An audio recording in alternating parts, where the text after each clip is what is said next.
1-800-662-7517. And if you're calling from the Raleigh area, you use 860-94-FM. And Dan, I guess the first way to start this program, I told the audience in the beginning of the program a brief history about your career, of course, ABC, the legendary ABC. And I guess the first question is, what is going on today in your life? Well, I'm enjoying my life very much because I'm doing an awful lot of commercials, which I've done in the past, but at this point in time, I'm doing radio and TV commercials, voiceovers, and enjoying working about 3 or 4 days a week and doing almost nothing. It's great. Well, as a matter of fact, one of the commercials that I really enjoy, a lot of your commercials I enjoy, but the new Monty Python movie, the Missionary? Yes, the Missionary. Fantastic production. Well, they're good people. That's Canoe Major Deutsch here in New York, and they do really great work. I usually don't talk about the individual commercials that I do because I've found that people who hire other voices for commercials like them to remain totally anonymous, and I just don't discuss what particular commercials I do because it would be kind of a breach of contract with them. Okay, I can understand that, so we won't talk too much about that. One of the things that people love about you, Dan, when they used to listen to your show every afternoon between 2 and 6, and at some time, I think at one point you were on 3 to 7 and then 2 to 6:30, people were amazed at where did this man get that sense of humor. You it wasn't the type of a disc jockey that would have a prepared punchline. Your stuff came right off the top of your head, and it's amazing. I just have one of those crazy minds, I guess. I look at something and I think of something else and put the two of them together, and they're kind of funny to me anyway, and I kind of blurt things out. Sometimes I blurt a little too quickly and get in trouble, but not very often. Well, Dan, throughout tonight, I have some examples of tapes that I made during the late 60s and early 70s, and I have some surprises. Now, let's see who we have on the line. Is this line all set? Let's go to this line here, and let's see who we have. Hi, you're on East Coast Live. Hello? Hello. Who am I speaking with? Jack Ellsworth. Jack. Jack Ellsworth? Jack Ellsworth. Jack, you're on the air, and Dan Ingram is on live. Can you hear each other clear? I sure can. Hello there, Big Dan. I hear you fine, Jack. How are you? It's great to talk to you. This is quite an honor for you tonight. It's great to hear your voice. You sound fantastic. Well, we haven't seen each other for quite a while, but I was telling Allan a while ago when he called me to tell me about this that I recognized right from the start when you came to see us that you had natural talent. And as I remember, Dan, your job with us was your second job in radio. Didn't you start in New Rochelle or somewhere? I started at the station at the time was called WNRC. It's now WVOX. Right. But I tell you, if you thought I had talent, now I've heard a couple of tapes of me on WALK. You must have been a man of great perception because I thought I sound horrible. Well, no, you had a natural talent. You were a lot more laid back than you became later on at WABC, and you were kind of a cool cat. I remember calling you up once in a while and saying, "Hey, Dan, you're a little bit too sleepy. Let's get with it," because you kind of used to cool it. Let me just interrupt just for a second. I want to tell the audience that Jack Ellsworth gave Dan Ingram his second job in radio on WALK in Patchogue, New York, on Long Island. And I have a tape here. I don't know if you want me to play this, but Dan, it's a 1956, you signing on Sunday morning, reading the news. Have you heard that tape, Dan? That's the one I'm talking about. Yeah, I don't want to embarrass you, but I think it sounds pretty good. But I just want to let the audience know that who Jack Ellsworth is. And with the many things we read about Dan Ingram, we got to go back to his roots here. And Jack was an important part of that. Okay, Jack, continue wherever you were. Well, I'd just like to say that we had a lot of fun in those days, and there was one character who worked at the station who was very colorful, and I'm sure Dan remembers him with great pleasure, mixed emotions, George Chandler. Oh, bless him. George was the chief engineer, and he came from Maine, and he was a wild kind of a guy, but he kept us on the air. I have to give him credit for that. And then we had, of course, Chuck Johnson was a good buddy of ours. He was a broadcaster who's now with WHLI in Hempstead doing news. And a wonderful man, too. Oh, dynamite guy. And then, of course, Kurt Russell was with us. Kurt is no longer with us, but I'm sure you remember Kurt, Dan. Very talented guy. We had a lot of friends, and of course, you know, Dan, I now have my own radio station. We bought what used to be WPAC. Were you aware of that? No, I did not know that. Congratulations. Yeah, well, in 1980, WALK was sold, and we decided to move on and buy our own property. So we bought what used to be WPAC. That's fantastic. And we're into the big bands. Well, you know, I always love that music anyway. Tell me something. Yeah. I've never really gotten around to thanking you, but because of you, I learned more about the basics of broadcasting in the 2.5 years I was there than with anybody else, and I just wanted to thank you for it. Well, it's very nice to hear, Dan, and I hope you'll come out and visit us sometime at WLIM. That stands for Long Island Music, and we'd love to see you, and maybe you can do a guest shot on our show sometime. Well, I'd love to. Well, Dan, what are you doing now? I'm sitting at my desk with my feet up. Where is your home now? I'll tell you the truth. If you really want to know what I'm doing right now, I am... my contract with the American Broadcasting Company runs to June 1 of 1984, and they're paying me for sitting on my duff, which is kind of nice. Yeah, that is nice, but what are you planning to do after that contract expires? Well, we're having talks with a couple of stations, but nothing really definite has turned up yet. Well, a man of your talents, I'm sure, will have many opportunities to go on to other things because you're you know, a nationally famous personality. Well, you're very kind, Jack. And I made it all possible, you rascal.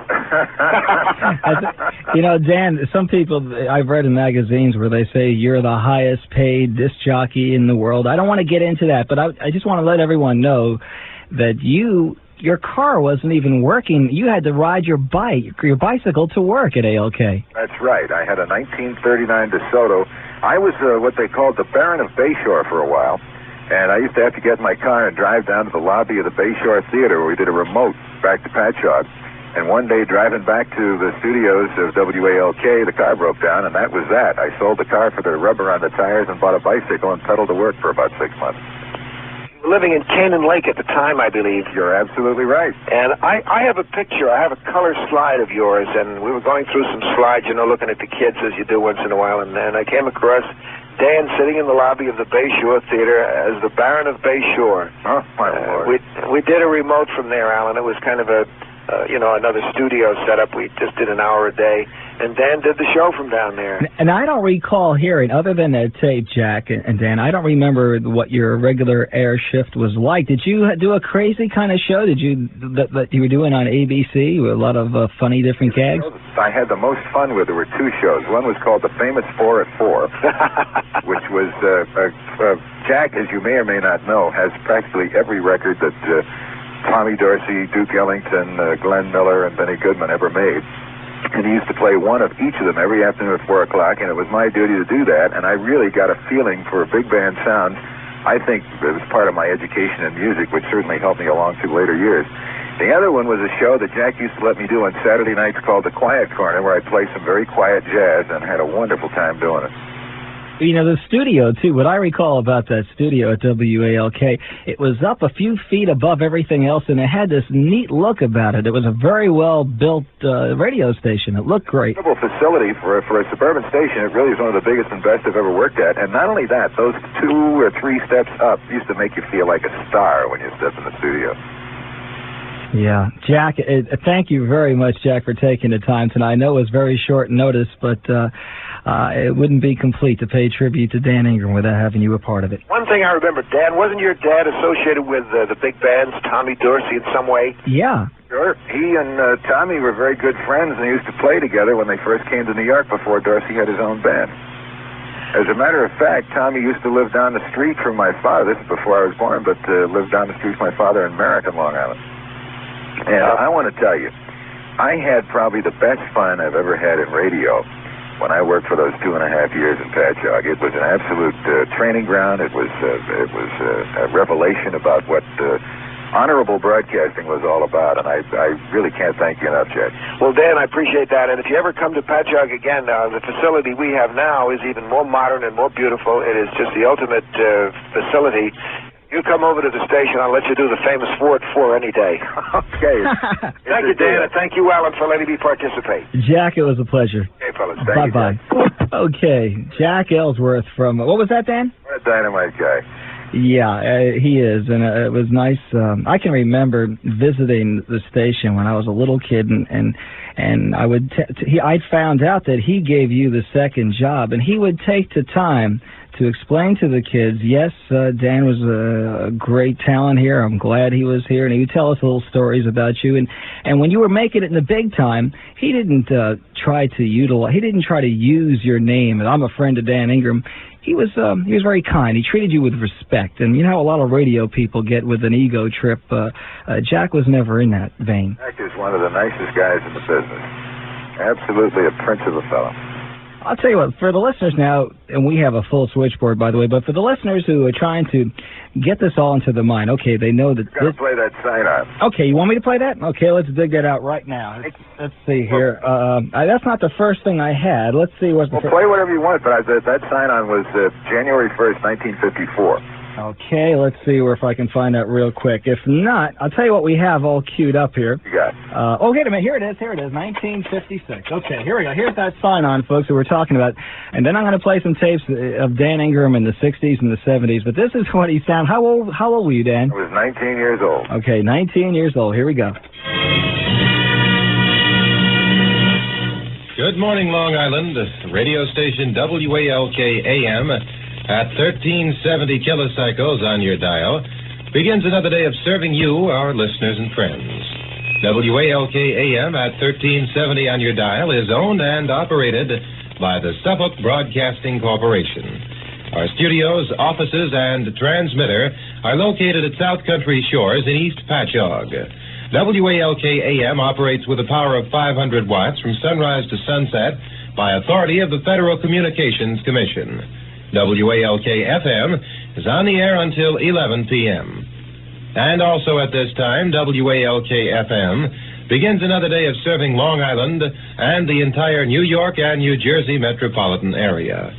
WALK-FM at 97.5 megacycles on your FM dial is Long Island's most powerful radio voice, operating with a power of 15,000 watts.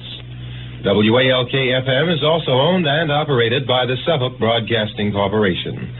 Our studios and offices are located at South Country Shores in East Patchogue, Long Island. Our FM transmitter is on Telescope Hill near Selden, Long Island. WALK-FM is on the air until 11 o'clock each night. Our programs on both WALK-AM and FM include the latest news, your favorite music, and on-the-spot coverage of important Long Island events. We hope you'll stay tuned now for the finest that radio can offer over the Suffolk Broadcasting Corporation. Now Dan's going to be doing the news here. Just listen to Good morning. It's 12 minutes before 8 o'clock, and at this time every Sunday morning, the Suffolk Broadcasting Corporation brings you a complete summary of the latest news from the wires of Associated Press and our own news staff. Dan Ingram speaking. First, these worldwide headlines. The New Year death toll on the nation's highways. That's incredible. I don't think it does sound like you. It sounded like, well, first of all, the amazing thing about it is to hear Dan Ingram signing on a 500-watt AM station, 15,000-watt station on Sunday morning, probably the worst shift you can get in radio. Oh, it was a great shift, and I'll tell you why. I used to work, now they didn't have Monday through Friday shifts, and I used to work Tuesday through Saturday nights. And then Sunday morning, and then I was off at 2 o'clock Sunday afternoon until 3 o'clock. No, it was Wednesday through Saturday nights. I was off until Wednesday, which was great because I had like almost 3 days off on the weekend. But it was a fun shift. Now, what you don't realize is that it wasn't 56, it was 54 as I recall. Maybe I got the date wrong, but I'm pretty sure it was 54. And because 56 I was in New Haven. And the night before, Kurt Russell, one of the staff guys there, and myself, and had a little New Year's Eve party. Yeah. And I was bleeding from the eyes a lot that morning. I ran in, and what I always did was turn on the transmitter, and turn on the FM transmitter, and run in the newsroom, and pull off about 14 feet of news copy, and run in and read the last 15-minute newscast I could find on it. And while I was reading that, you heard me gasping for air briefly. Yeah, a little dead air in the middle there. I was in trouble. And that sign-on was so long, by the time I finished reading it, it was almost time to do the sign-off. Yeah, I consider that a treasure. I found that tape about 6 or 7, 8 years ago. That was... Well, folks, let's listen to something else. Here's a tape now. This is going back to, I'm guessing, 1968, during the Principal of the Year contest. And I want you to notice, after you hear Dan give the latest score, the latest count, the tally of the Principal of the Year, he goes right into a spot. And again, whatever happens, happens. And with Dan, he doesn't plan. I think what happened, the tape, the cart machine broke. There was supposed to be some sound effects of racing cars, and I think the tape broke. Listen to how Dan handled this, folks. The counting continues in the 7th annual WABC Principal of the Year election. All votes are in election headquarters at the Hotel Americana. Here is the latest report from the counting room.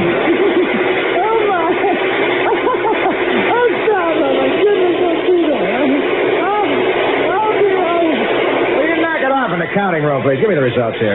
Here's the public school category. South Orange Junior High, first place, 1,268,000 votes. Copaig High, Long Island, 866,000 votes in second place. Patchogue Senior High, 750,000 votes in third place. 14,973,929 votes counted so far. Keep tuned. The count continues. Come on, you guys. They're off. They're on, they're off, they're all over the place. Thousands of winners in Chevron's brand new game. Yes, the Grand Prix. They're off and racing for the grand prize of $5,000. Now, here's just a few new ones. Do you know any? Dean Murphy, $1,000. They're all gone. The cars are gone. They're vanished. The race is over. Oh, well, these are the winners, of course. Dean Murphy, $1,000. Gary Sanford, $100. Richard Stauffenberg, $10. Terry Ray, there's Terry. Hello, Terry. Wonderful. He won $100. Marie Zerlacher won $10. John Jacat, $100. Pauline Rollins, $100. Now, please, enough already. Cool it. They won simply by matching the two halves of a race car and the entry ticket they got at Chevron. And now, like all winners, they're eligible for the grand prize of $5,000. Nothing to buy. Any licensed driver can play. Game boys were prohibited. Why not start collecting your Grand Prix game tickets today? Stop it, you nerds. Participating Chevron station. Dan, did you hear that? Yes, I did. I'll tell you what. Do you happen to remember that? Yeah, the guy is an engineer there, and I could hear him laughing in the background. And if I'm not mistaken, it's Bill Moser, who has been with me off and on for years, a very talented and a very intelligent guy who also runs the radio station for C.W. Post College on Long Island. And he just kept bringing the sound effects back in, and we just played with it. You know, I think if there's any difference between the way I approach what I do for a living as a disc jockey and what other people do, is I tend to bounce off things I hear rather than try to make things happen to reflect what I want to do. It's a lot more fun that way for me, and I hope it comes out that way on the air. It sure does. Now, we have another surprise. Like I told you, we have surprises. Now, we'll make sure we have the right line. I haven't even talked to this person yet myself. I'm hoping everything's going to work out. Hi, who is this? Who I think it is? Herb? Yeah. Herb Oscar Anderson. It's great to talk to you, Herb. Oh, that laugh. Herb, how are you? Hey, Daniel, how the heck are you, buddy? I'm fine. How are you? Oh, fine. You sound great. Gee, it's a heck of a situation when we got to go through North Carolina to get together, Daniel. Herb Oscar Anderson, the great morning man who woke us all up for so many years with a great singing voice, fantastic personality, and he was one of the friends that was the great thing about ABC, folks. You had friends there, and you could tell, and you didn't have to meet the people. You could just sense it through the radio. Herb, it's great to talk to you. Thank you for being on tonight. Well, it's my pleasure. Herb, it's great to hear your voice, and I got to tell the world that you are, in my estimation, the best morning man I ever heard anywhere, bar none, and that's absolutely the truth. Well, Dan, let me tell you something. You didn't do too bad there. Well, I made $1 or $2, but yeah, hold it away a little bit, right, Daniel? Well, when I woke up in the morning and Herb was there, it was like I had a friend in this crazy mixed-up world, and I think that's why Herb went on for all those years. Just great sound, Herb. Say, Dan, what are you doing now, old buddy? Well, I'm doing commercials for a living. I know, I hear you all the time. I love it. You don't leave any for anybody else. I try. Lord knows there's something absolutely charming about money in the mailbox. Yeah. It has a wonderful, warm, soft rustle to it, and I love doing commercials because it's a crazy bunch of people, and it's a nice way to run around New York and make a nice living. Are you in New York now, Dan? I had to work for a living. No, I mean, you in North Carolina now? Am I? No, I'm up in New York. Oh, we're on a telephone hookup then. Yeah. Oh, my God. Boy, it's a long way around. Where are you at? I'm up at the farm up in Hoosick Falls. Oh, you are? Yeah. How are things in the farm? Well, I always said I was going back to the farm, Daniel. Yeah, I know. But I'm up here and kind of doing my shtick, rebuilding barns and just kind of enjoying the country. And then, of course, it's getting time to be heading south and go through that marvelous state of North Carolina on my way to Florida. I'm really a Florida resident now. Oh, really? And so we go down to zero and sit out the cold. And boy, it sounds great. Herb, let me ask you a question. I haven't even asked you yet, Dan, this question, but do you miss doing a show in the morning? You did it 6 days a week. Wasn't it 6 days a week? Yeah. Do you miss it? Well, yes and no. As a matter of fact, this is going to sound a little strange, and I don't mean a thing by it, but about a month ago, I turned down the opportunity to do it again. Really? What station was that? Do you want to mention? I don't want to divulge because when you're faced with it, it was wonderful when it happened, but when you're actually faced with it, I had to respectfully decline. I understand what you mean exactly. The war horse is there yet, and I think it'd be a marvelous thing to do it for a while, for 6 weeks or even 16 weeks. But I don't know, just to do it unlimitedly again, I just don't think I could do it. Tell you the truth, Herb, every once in a while, I hear you on a station in New York, maybe for a week or two. It's like you just do it for kicks, and it's just great. Yeah, I used to have to make my minimum to keep the medical insurance alive, Dan, under AFTRA. Oh, and the union insurance plan.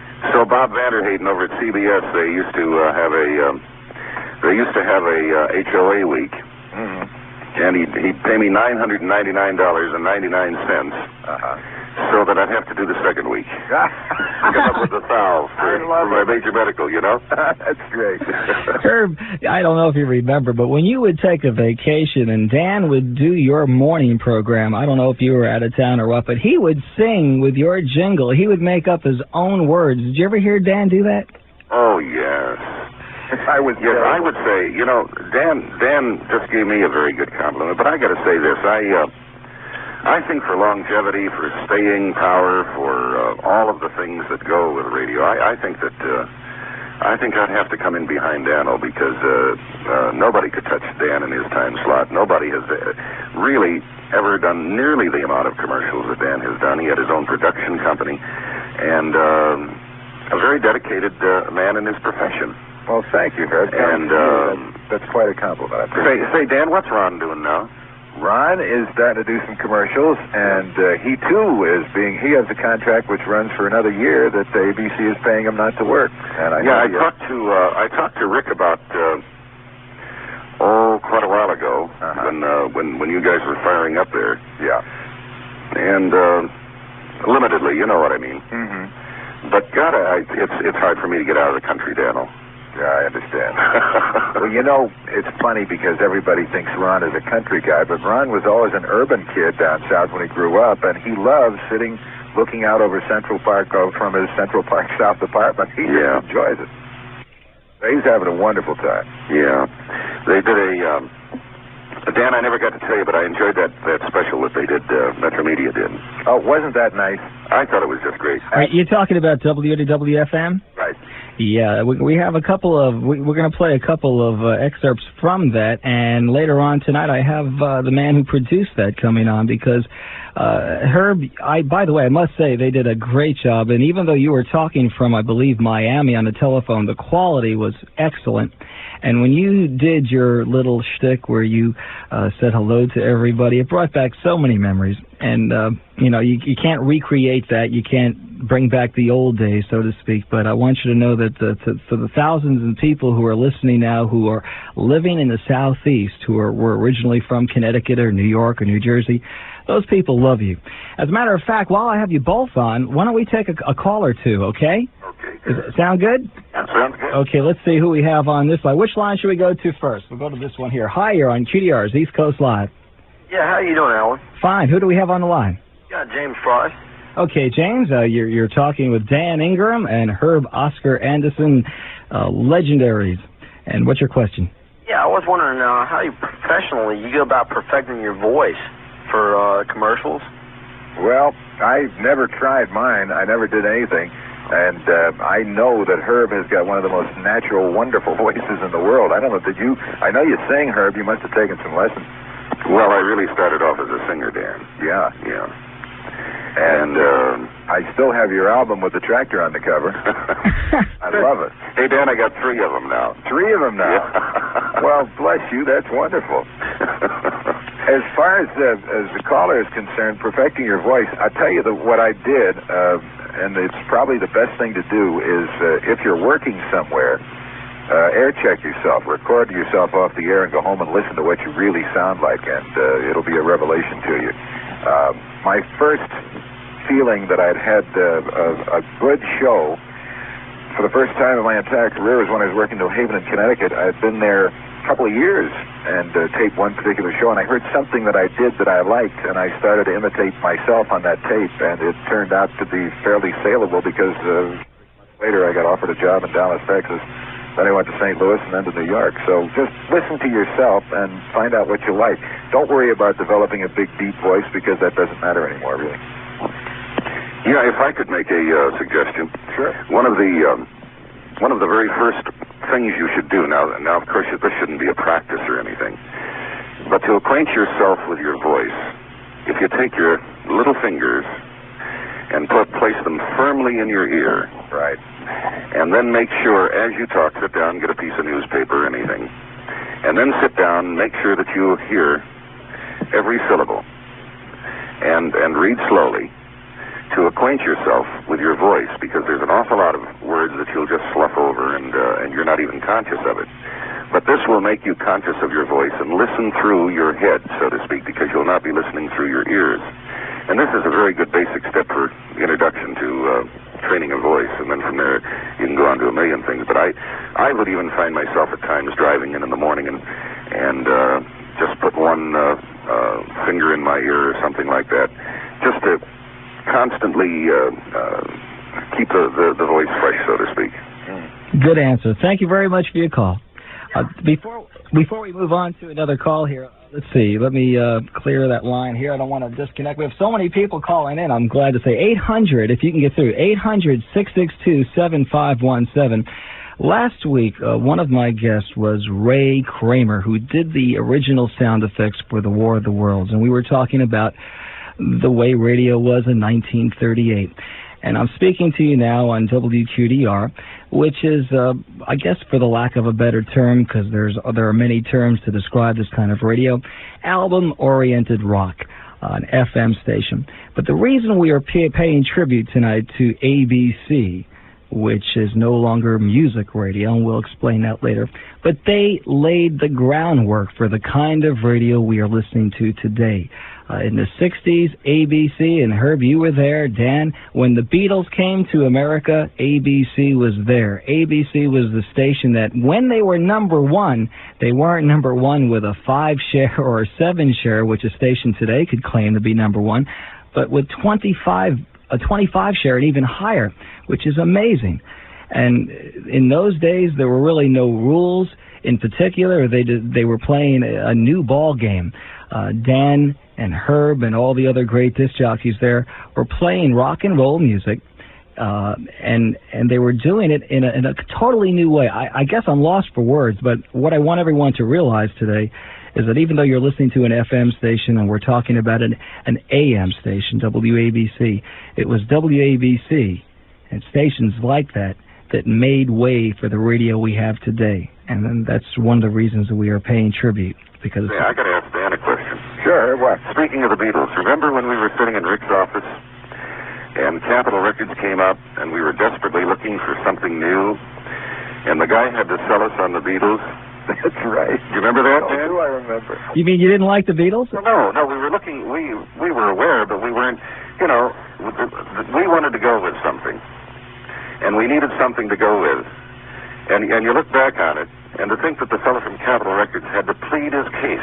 Oh, yeah, that's true. That's true. Yeah, we liked them, but, well, They're okay in England, but what can they do here? Exactly. I remember that very well. That's great. Let's take another call. 800-662-7517. And hi, you're on QDR's East Coast Live. Hey, Alan, this is Cabell. Hey, Cabell, you're on here. Can you speak a little louder so we can? We have Herb Oscar Anderson on the line and also Dan Ingram. Go ahead, Cabell. Well, first of all, it sounds great to hear these two voices again. When I was growing up, a lot of my radio memories go back to you all, even though I didn't grow up in the North. But can you hear Dan? Can you hear Cabell? And Herb? Can you hear him clear? It's barely. I can hear him, but barely. Okay. Okay. I know you're doing a lot of reminiscing tonight, Dan. I wanted to ask you one question about the past and a question about the future as well. Was there any particular period during the 2 decades that you were on at ABC that you found that the radio was the most fun for you to do?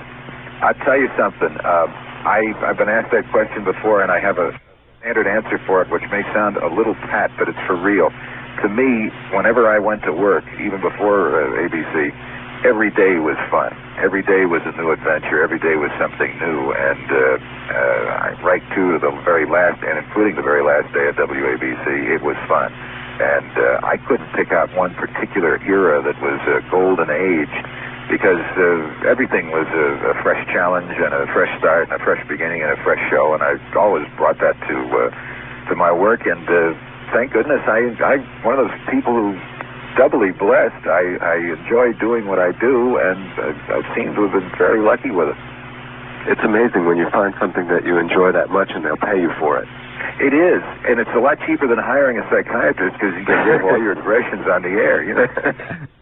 I have a question, sort of, I guess, about the present and something that the future may hold for you, and that is the whole concept of super radio.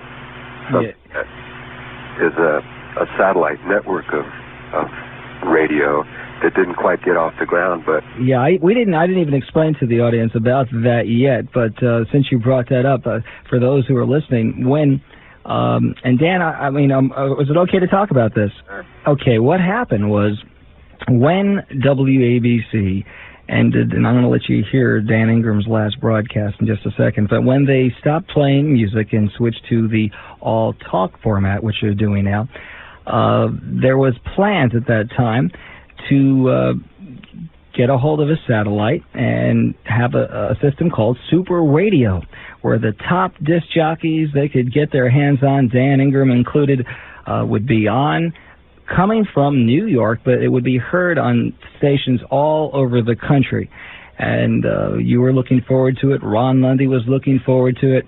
And I understand what happened was they couldn't get enough stations interested. I'm not exactly sure, but the whole thing fell through. And now they're honoring the contract. They're paying you. But as far as Superadio, for the time being, it didn't work out. What happened, Dan? Well, I think you have to understand the marketplace as it exists today. There is an awful lot of syndication service. There is an awful lot of network service. ABC has 9 radio networks now, and then there is a proliferation of radio networks. And there's only so much money in the marketplace to support a radio network or a satellite system or any of those. And the feeling was that there wasn't enough money to justify getting into that kind of a situation at this point in time. They may in the future. And they decided to put it on hold. And as far as I know, if projections are made at some time in the future where it's economically feasible to do it, they'll do it. Had nothing to do with the number of stations, because they had a half dozen or so stations already cleared, and I think there were 20 or 30 that were interested as soon as they heard it. If you were a station manager, you might have your reservations about putting programming on that hadn't been heard yet. I believe that they might have been in good shape within a month of going on the air in terms of numbers of stations. But I think there wasn't enough advertising dollars in the market to justify the cost of doing it, and that's really what put a halt to it.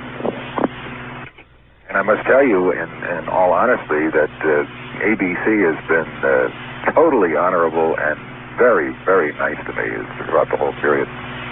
Say, as long as we're kind of reminiscing, can I mention something here? You sure can, Herb. Dan, my boy took up the business. Ah, good. And you ever see Dynasty? Yeah.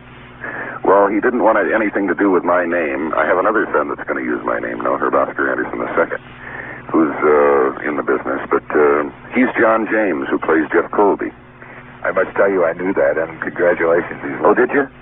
Yeah. Well, this is why I can really kind of sit back and enjoy it all, because I enjoy, trying to help him as much as I can. And I just enjoy it so much, Dan. I can't tell you. That's great. The talent is really in the family, Herb.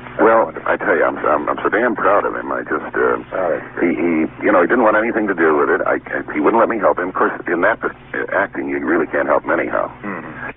And so he was John James. He went through the soaps and the whole bit, and did it on his own. And boy, when I sit down Wednesday nights and watch Dynasty, I mean, I can enjoy it. Oh, that's great. That's great, Herb. I'm so happy for you. Okay, let me thank this caller, and I'm going to play something here I think you'll enjoy. Thanks a lot for calling in, Cabell. Okay, Alan. Good night. Good night. Okay, Dan, this goes back to one of my favorite commercials. I like to hear the story behind the story, and I think, Herb, you will hear this clear. I'm not sure of the supermarket. I think it's Finest Supermarket. Let's see if you remember this.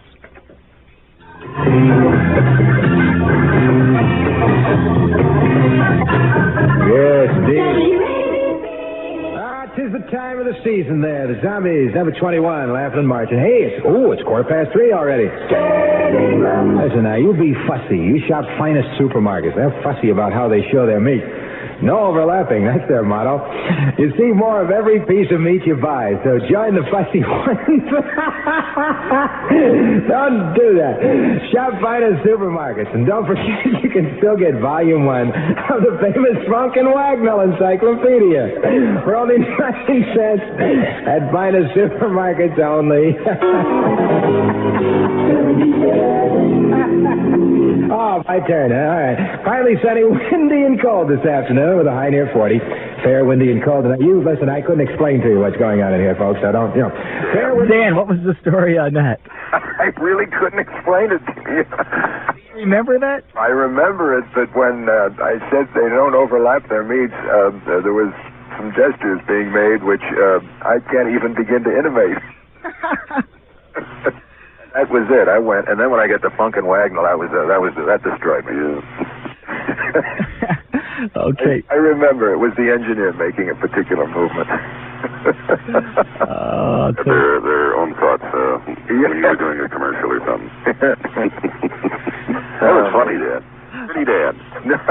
Not me. It was the guy on the other side of the console. Yeah. Okay, we're going to take a break in just a little while. Let's take one more call before we take the break. The number 800-662-7517, toll free from anywhere, and hi, you're on East Coast Live. Hey, Alan. Hi. I'd like to talk to Dan a second. Okay, Dan's on and Herb's on. Go ahead. Dan, I'm really and truly in awe of talking to you. I've read a lot about you, and I'm kind of in the radio business myself. Our school has a little AM station here in Asheboro, and we have a little show on there, and I've read a lot about you, and I want to get into the radio business. And what do you think about radio today as compared to the way it was, in the early days of rock and roll, the Beatles, Elvis Presley, things like that? What do you... Well, in terms of talent and getting into it, it's much harder. You have a lot less freedom than you used to have when I started in radio, which I started in a college radio station, carrier current station for that matter. You could do just about anything, and I don't mean anything wild or crazy, but I mean you could say anything. You could talk for 2 minutes and then play maybe a record, or maybe play the records you liked or whatever. That doesn't obtain today, and I think it's far more difficult to get into the business and become successful because the strictures that programming and styles of programming put on a personality on the air are much, much harder today. But to me, that was always a challenge because that process started while I was on the air, 6, 7, 8, something like that, when I was in New Haven, Connecticut. And to me, it was just moving the goalposts a little closer together and made it a little harder for you to kick a field goal. But I think if you want to do something, just go ahead and do it and enjoy it. Have fun with it. You may find it to be a little more difficult than it was in some of the earlier days, and then again, it might be easier, too, depending on what you do and what you like to do. Yeah, well, do you think there will ever be another Beatles or somebody as big as the Beatles? I really like them. And Sure, Herb's right. I hope you are right. And ever since, I'm only 17 years old, but I used to listen to WABC, 2 o'clock in the morning. Coming in and out on the AM radio. And I was really impressed with you know, I talk to people from New York and things like that who listen to ABC. They didn't care about the FM stations. They liked ABC. They liked to listen to you. They liked to listen to your kind of music. What do you think was your kind of music? I mean, did you have a set? On the air or personally? Well, personally, yeah, and on the air, I guess. Personally, I'm an eclectic. I like just about every kind of music there is. It depends on my mood. You know, some days I feel like eating a steak, and some days I want a hot dog. So some days I'll put on some Jimi Hendrix and blow out the back wall of my den. Other days I'll put on some Mantovani and go to sleep, you know.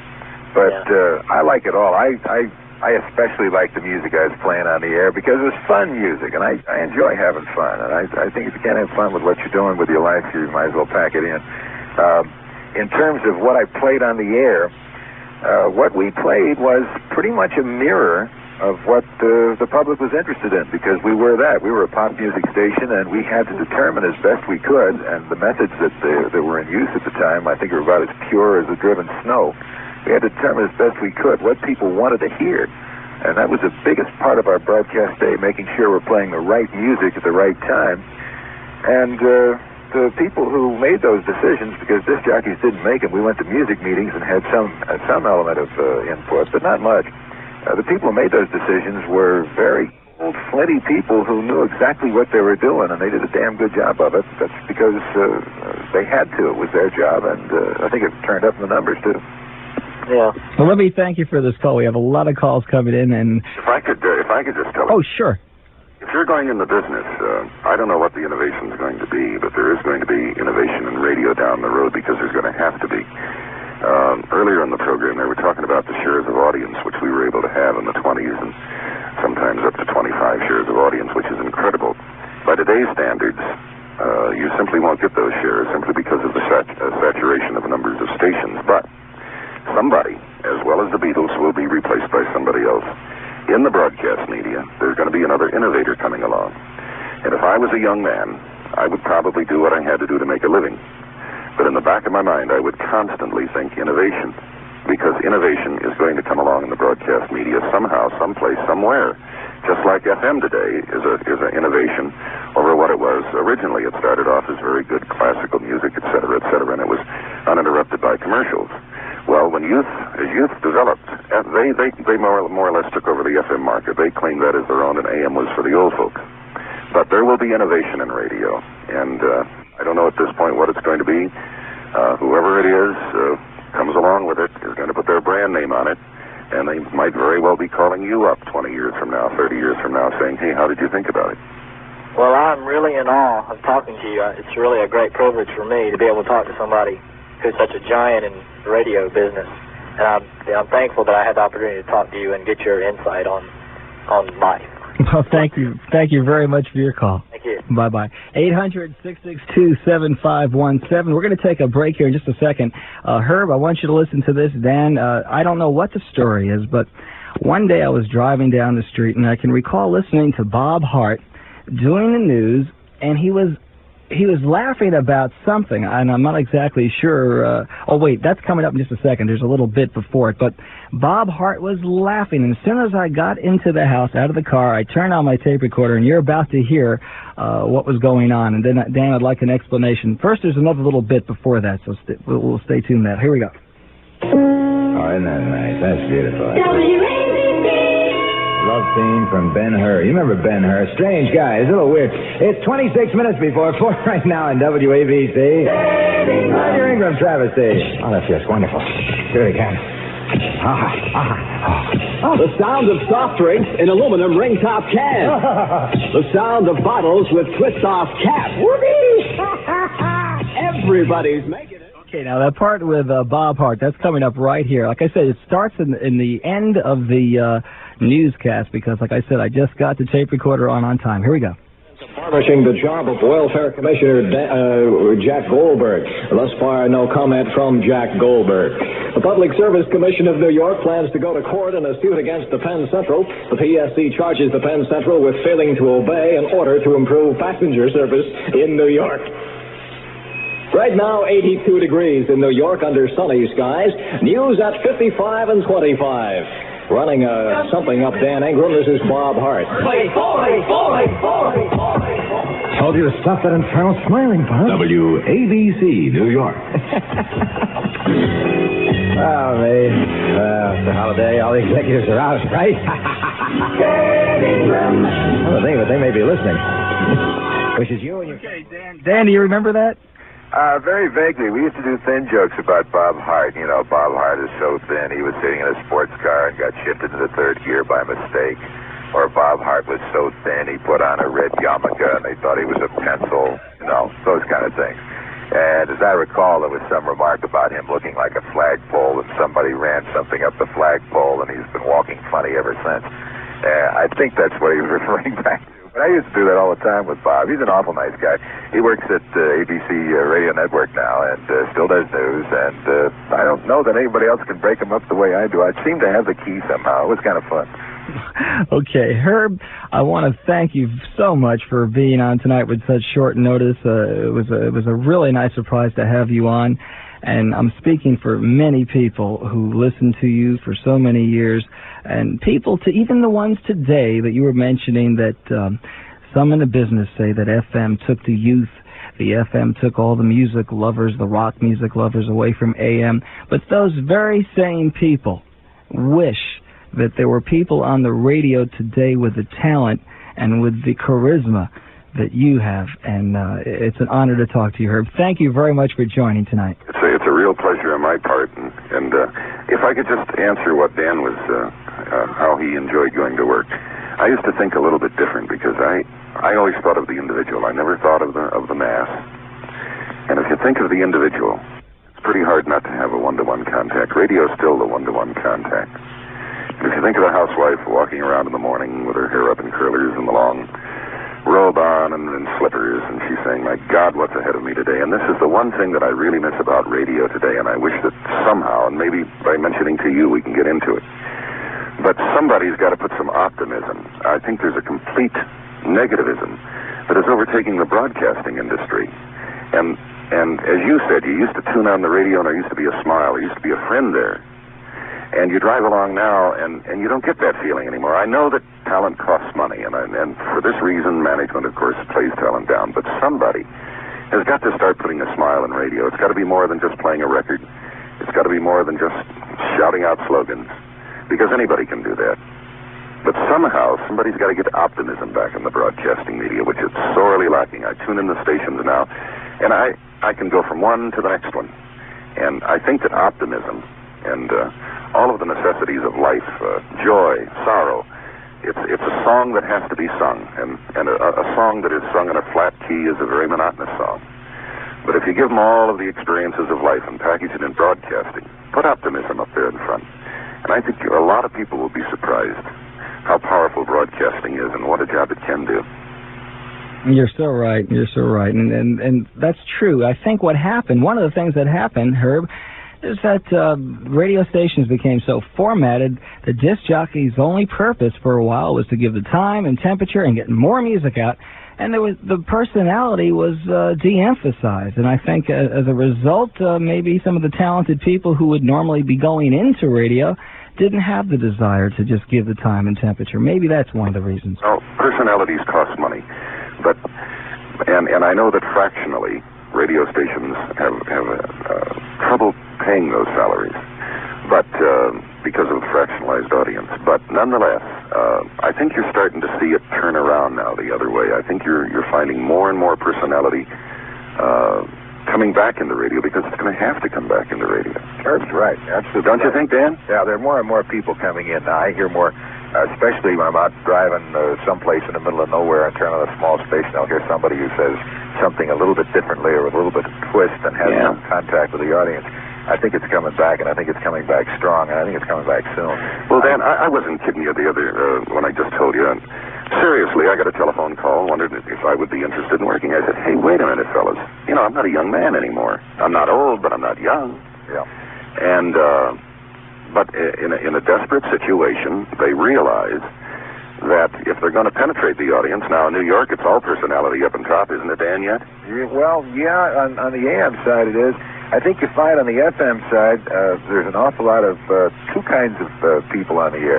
People who are highly structured in terms of their format and things they're saying, and other people who take the music so damn seriously that they sound like they're in church. Yeah. And somewhere in the middle is where we really are. I never took anything seriously, which is why I had so much fun. I figure I can always go back to driving a cab next week. Hell yes. You know, you can always make a living, right? That's right. I feel that way. But no, but this really encouraged me to think that I would get this type of a reception. And for a very specific reason, the station wants to jolt the audience. Herb, you're the kind of a talent that's going to get those offers for the rest of your life, and you know it. Well, I was flattered, Dan. It's flattering, but God, I couldn't go back to that routine. Could you? Oh, I don't know. Depends if someone comes. Well, you're younger than I am, Dan. But you know, Herb, I don't know if you realize, and even though people will tell you this, I don't know if you realize what it means to wake up in the morning and have somebody like you get you out of bed, go to the bathroom, do all the things you have to do in the morning, and have a smile on your face, and have that friend. That's a very important part of your life, and I don't think people really can express what that means. And I think after you're gone from the radio station, I don't think you really hear that anymore. And I want you to know how people appreciate that, and they appreciated what you did. Well, I thank you, and I appreciated having him for an audience, I'll tell you that. Okay, I'll tell you what, Herb, Dan, stay on the line. We're gonna take a break here. You guys can talk off the air. We're gonna take about a 5-minute break, so you guys hold on, and let me invite everyone to call at 800-662-7517. We have a lot of rock and roll coming up, and we'll be right back after this. You've heard of chicken, right? We have on the line Herb, Oscar Anderson, and Dan Ingram, both of them in New York right now via hookup here in North Carolina, and it is an honor to have you guys on. I certainly enjoy it. Herb, I want to thank you for this, and I'll tell you what, I'd like to continue this at some time. I have other surprises with some people coming on. We have to utilize the line that you're on so we can get these other people hooked up, But Herb, I will tell you what I'd like to do. I would like to keep in touch with you, give you a copy of this program, and talk with you in the future, because there are a lot of people out there that equally would like to pay tribute to you, too. Oh, be sure and say hi to the rest of the guests coming on for me. You certainly will. Thank you very much, Herb. Yeah, good to talk to you, buddy. Wonderful talking to you. See you later. Take care, my friend. Okay, bye-bye. Bye-bye. 8 minutes after the hour of 11 o'clock. Dan, you ready to go back to the phone? Yeah, sure. Okay, let's see. Let's go to this line here. You're on East Coast Live. Hi. Hi, Alan. How you doing? Fine. Hi, Dan. Howdy. This is George calling from Durham. Hello, George from Durham. This is one of your long-time listeners in North Carolina, Dan. I have to tell you, it's been 18 years I've been listening to you on the radio, and it's been great. My Lord, that's a long time. Even down in North Carolina, you had a lot of listeners. As a matter of fact, going back in high school, junior high school, listening to you late in the afternoon when ABC would fade in the wintertime, and at night was just fantastic radio. Well, we had a lot of fun, and thank you for listening. One thing I was going to ask you about, ABC was so special, and as Alan mentioned before, WABC and yourself were like friends to people listening to the station. Probably no other radio station I can think of had the power or the connectivity between people and listeners that you had up there. And WABC to this day was the most unique radio station I know of. It was probably one of maybe two 50,000-watt clear channel radio stations that played rock music. The other was WKBW in Buffalo. Mm-hmm. And we did manage to kick out a pretty good signal. We had one of the best, and they still do, have the best technical people in the business, and they really knew how to make that transmitter hop off the ground. Well, it had such a fantastic sound. Some of the things that just stick in my mind about your show, you were always up and had that positive feeling about it, and one thing that really sticks in my mind about the show was that Dan Ingram shout that come after every record. That was really just one of the things that's associated with you so closely. One question I have, and I've been trying to find this for years, where can you find your closing theme you used to play every day? The closing theme. Well, that's an edited version, edited down to 55 seconds, of a tune called, let me think now, Tri-Fi Drums by the Billy May Orchestra on the Capitol record label from an album called Wild Stereo Drums. And it was a flop album that didn't sell, but I came across this one little piece of music, and I used it first in a promo. Trying to remember the words of the promo. You latched on to WABC. I remember it well. Something like that. We used to call it the Gasser ID. And then I started using the music for my closing theme, and used it for about 18 out of the 20 years. 19 out of the 20 years I was there.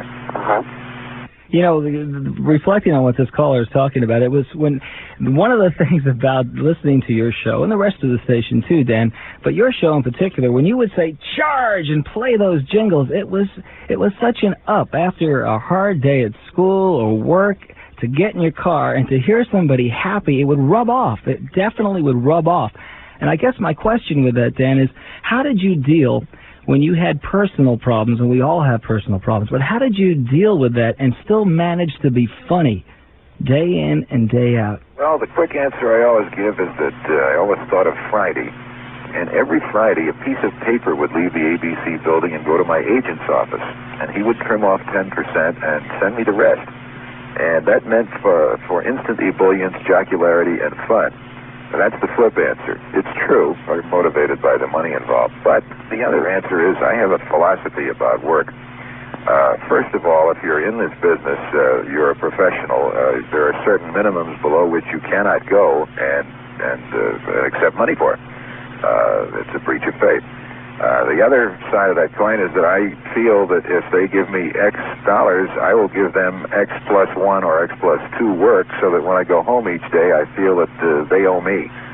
And when I step into a studio, I just put on a role like an actor puts on a role, and I play that. And my personal whatever, and there have been some bad times in my life, as you say, happens to anybody, they have to be put aside for that time, because I don't think that, with some exceptions, very rare exceptions, that the audience is interested in getting involved in your personal feelings. The exceptions, I think, are when you as a performer in the audience have a commonality of some experience. For instance, I was the person who it befell the, I don't know whether you can call it an honor or not, but the chore of going on the air after John Kennedy was assassinated, and I was the first person to go on the air, and I just said how I felt, that I felt terrible. I remember that, Dan. Felt awful, and that I'm sure that you feel terrible too, but the time has come to get back to playing Elvis Presley, which I did. And I got some awfully nice mail from people. It was rather heartening to hear that other people felt the same way I did. And then it happened again with Martin Luther King. It happened again with Bobby Kennedy, and it kind of became something that I had to do in those situations, and I just had to tell people how I felt. In that kind of a situation, I think you let your personal problems become part of what you're doing. But other than that, I think you just have to put it to one side and do your job. As you said, Dan, life goes on apace.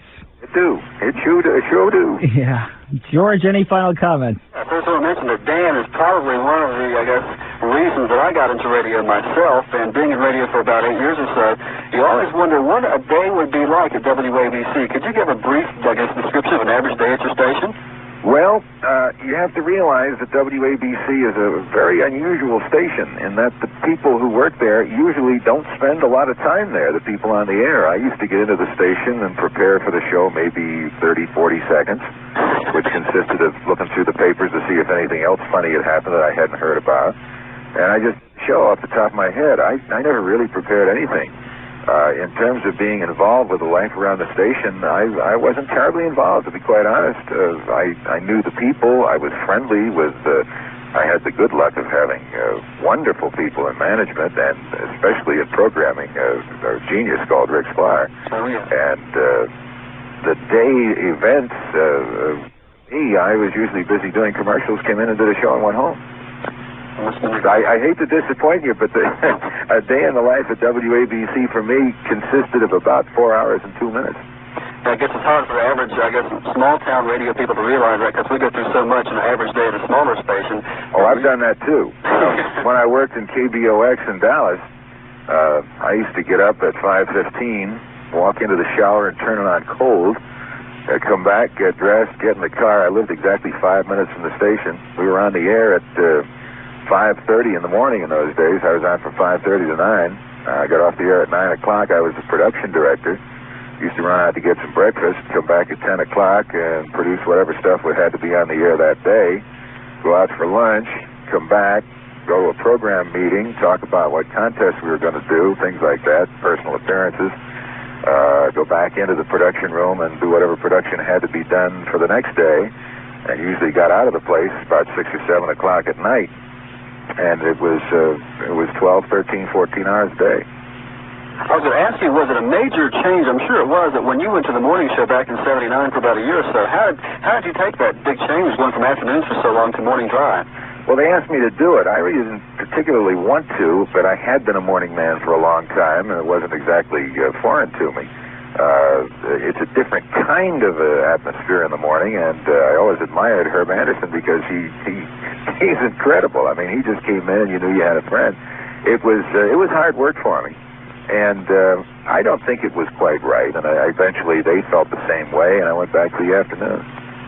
Okay, George, thank you very much for your call. I really appreciate the chance to talk with you, Dan, and this is just one of the more calls to thank you for all the years of some great radio and hope the best for you in the future. Well, thank you, George. Good talking to you. Thank you, Allan. Okay, thank you very much for your call. George, let's play another tape. This is going to go back now, and I'm guessing, Dan, I think this is 1967. Of course, this was taped on an AM radio about 65 miles from the station, so the quality isn't too good. But to give you an idea of how Dan will say whatever comes into his mind and the way his mind works, listen to this. Suggested for mature audiences. Bring your grandmother. American premiere now at New Embassy 46th Street and 68th Street Playhouse Theater.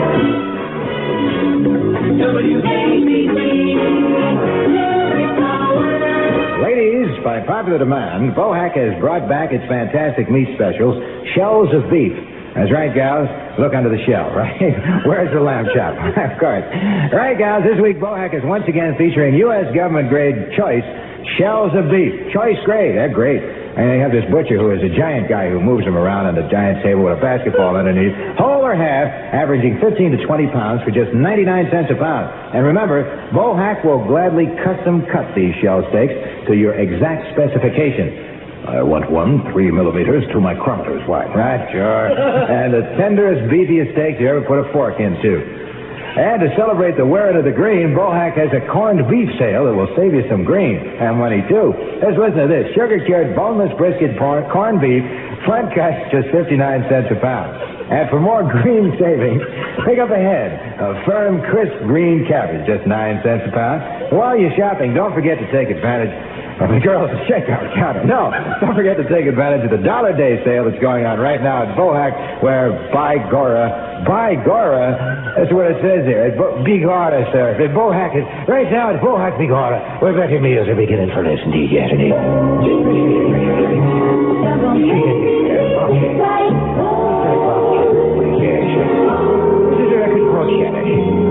Done by the Association, 1966, called Pretty Records. It's Dan Ingram. You're witnessing the end of a career, folks. Dan, do you remember that? No, I don't.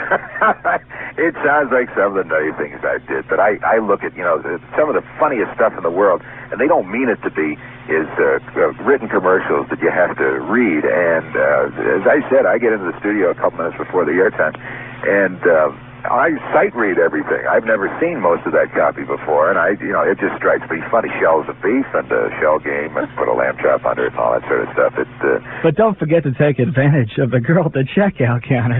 That's in my mind. It's as long as it's not too outrageous, my mind just goes ahead and my mouth speaks it. And there's somewhere in there is a little safety valve that sometimes shuts it off when I get a little too crazy. But no, that's just the way my mind works. And I'll tell you, the first time I ever thought of that I had a crazy mind when I was in college working on a radio station.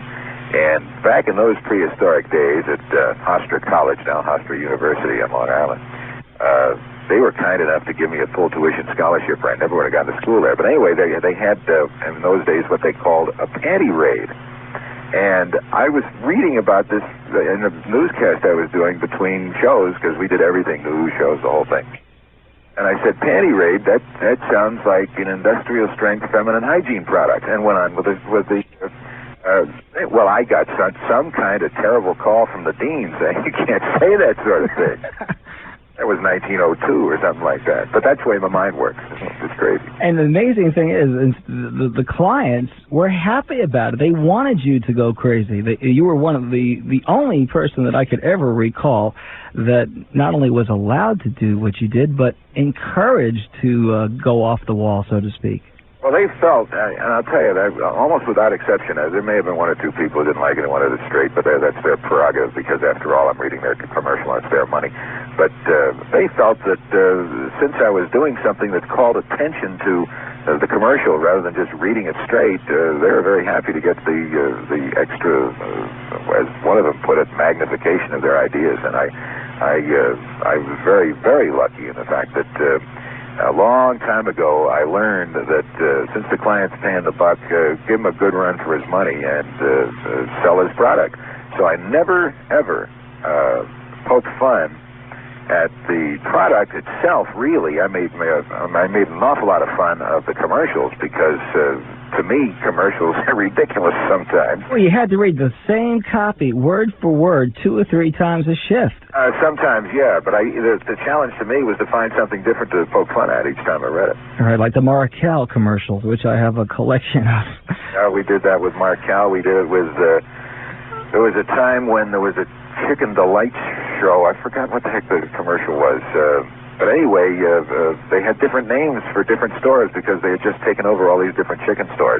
And I used to make up my own names for chicken stores. I can't remember any of them off the top of my head, but we went on for 3 years with the Adventures of Super Chicken. Oh, yeah. Oh, yeah. With Lois Leghorn and Clark Capon and all those people. And it was just a tag on the commercial, but the client loved it. And you made your own little chicken noise, too. Noises and all kinds of... I used to make a lot of noise. Well, folks, if you just tuned in, we're talking to Dan Ingram live from New York. We have a full switchboard. If you'd like to phone in, 800-662-7517. And let's go to, we'll go to this line here. Hi, you're on East Coast Live. Hi, this is Lisa from Raleigh. Hi, Lisa. How you doing tonight? I'd like to ask Dan 2 questions. Okay, Lisa. Well, first I'd like to say thank you so much. You don't know how good it is to hear your voice. I'm originally from New Jersey, and I grew up listening to your station. That's good. And it's just like an old friend, you know, you get to hear your voice again. Okay. My 2 questions are, firstly, what do you think is the prospect for the future of women in radio? Do you think there'll ever be a place for a woman in your position?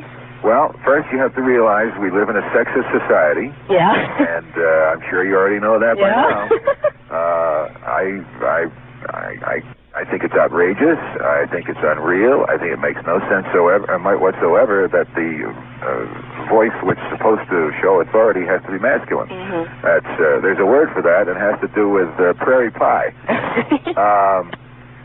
But I think that increasingly, if you watch the tube, if you listen to radio, you're hearing more and more female voices, and I think that over a period of years, albeit much too slowly, things are changing and changing for the better. I know from the stations I listen to on the FM in New York, I consider quite a bit of good talent. I just hope that someday they're able to make their way. I think so. When you consider that it's, 54% of the country is female, and there's only about 12% of the broadcasters that are female, I think it's outrageous. That's right. I agree. It's really, there's just no reason for it other than just pure sexism. Yeah. That's all there is. Well, hopefully the times are changing a little bit, and in the future we'll see something different. I think so. I think you're going to find that station management at this point is enlightened enough and maybe frightened enough by equal opportunities that things are changing much more rapidly than either one of us knows. True. You can see now some of the DJs that I've heard are on, the prime slots to me, which would be instead of overnights or over on late night weekends. Absolutely. Which I think is really encouraging because I think they have overdue. Yeah, they have a lot to offer too. They sure do. And my second question is, I recall from your show back at home, the word of the day. The word of the day. Where did you ever come up with some of those words? I'll tell you the secret. What's that? Many years ago, when I was about 12 or 13. My parents took me to a particular testing organization called the Johnson O'Connor Research Foundation. Johnson O'Connor Research Foundation measures aptitudes, which have nothing to do, of course, with intelligence or anything, but things you're born with.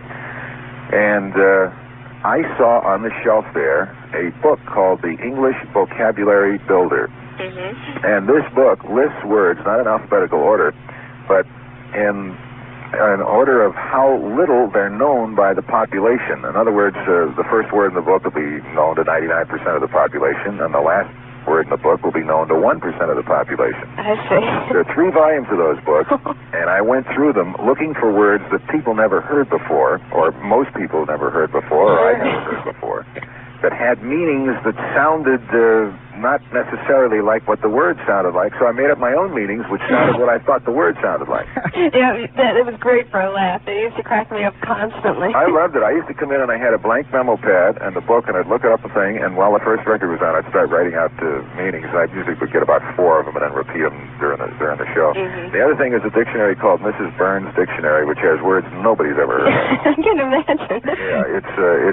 I think it's out of print now, but it's crazy. And then again, every once in a while, if I want to find some new words, I turn on Firing Line with William Buckley, and he always has 15 words that nobody ever heard of. Right? Well, I'm sure you increased the vocabulary of many New Yorkers and New Jerseyites, too. Well, yeah, then I used to get letters from teachers saying that they didn't understand what was going on. They said, that's terrible, you're giving them the wrong meaning. You know, I don't know if this is the case with you when you were listening to Dan, but and I would you know, I was into it, but I would make a conscious effort when I was at a stoplight and I was looking at the cars, looking at the people inside the cars, and when I would hear something funny from you, Dan, and I would laugh, I'd glance over to the other cars and they were laughing. This is on Long Island.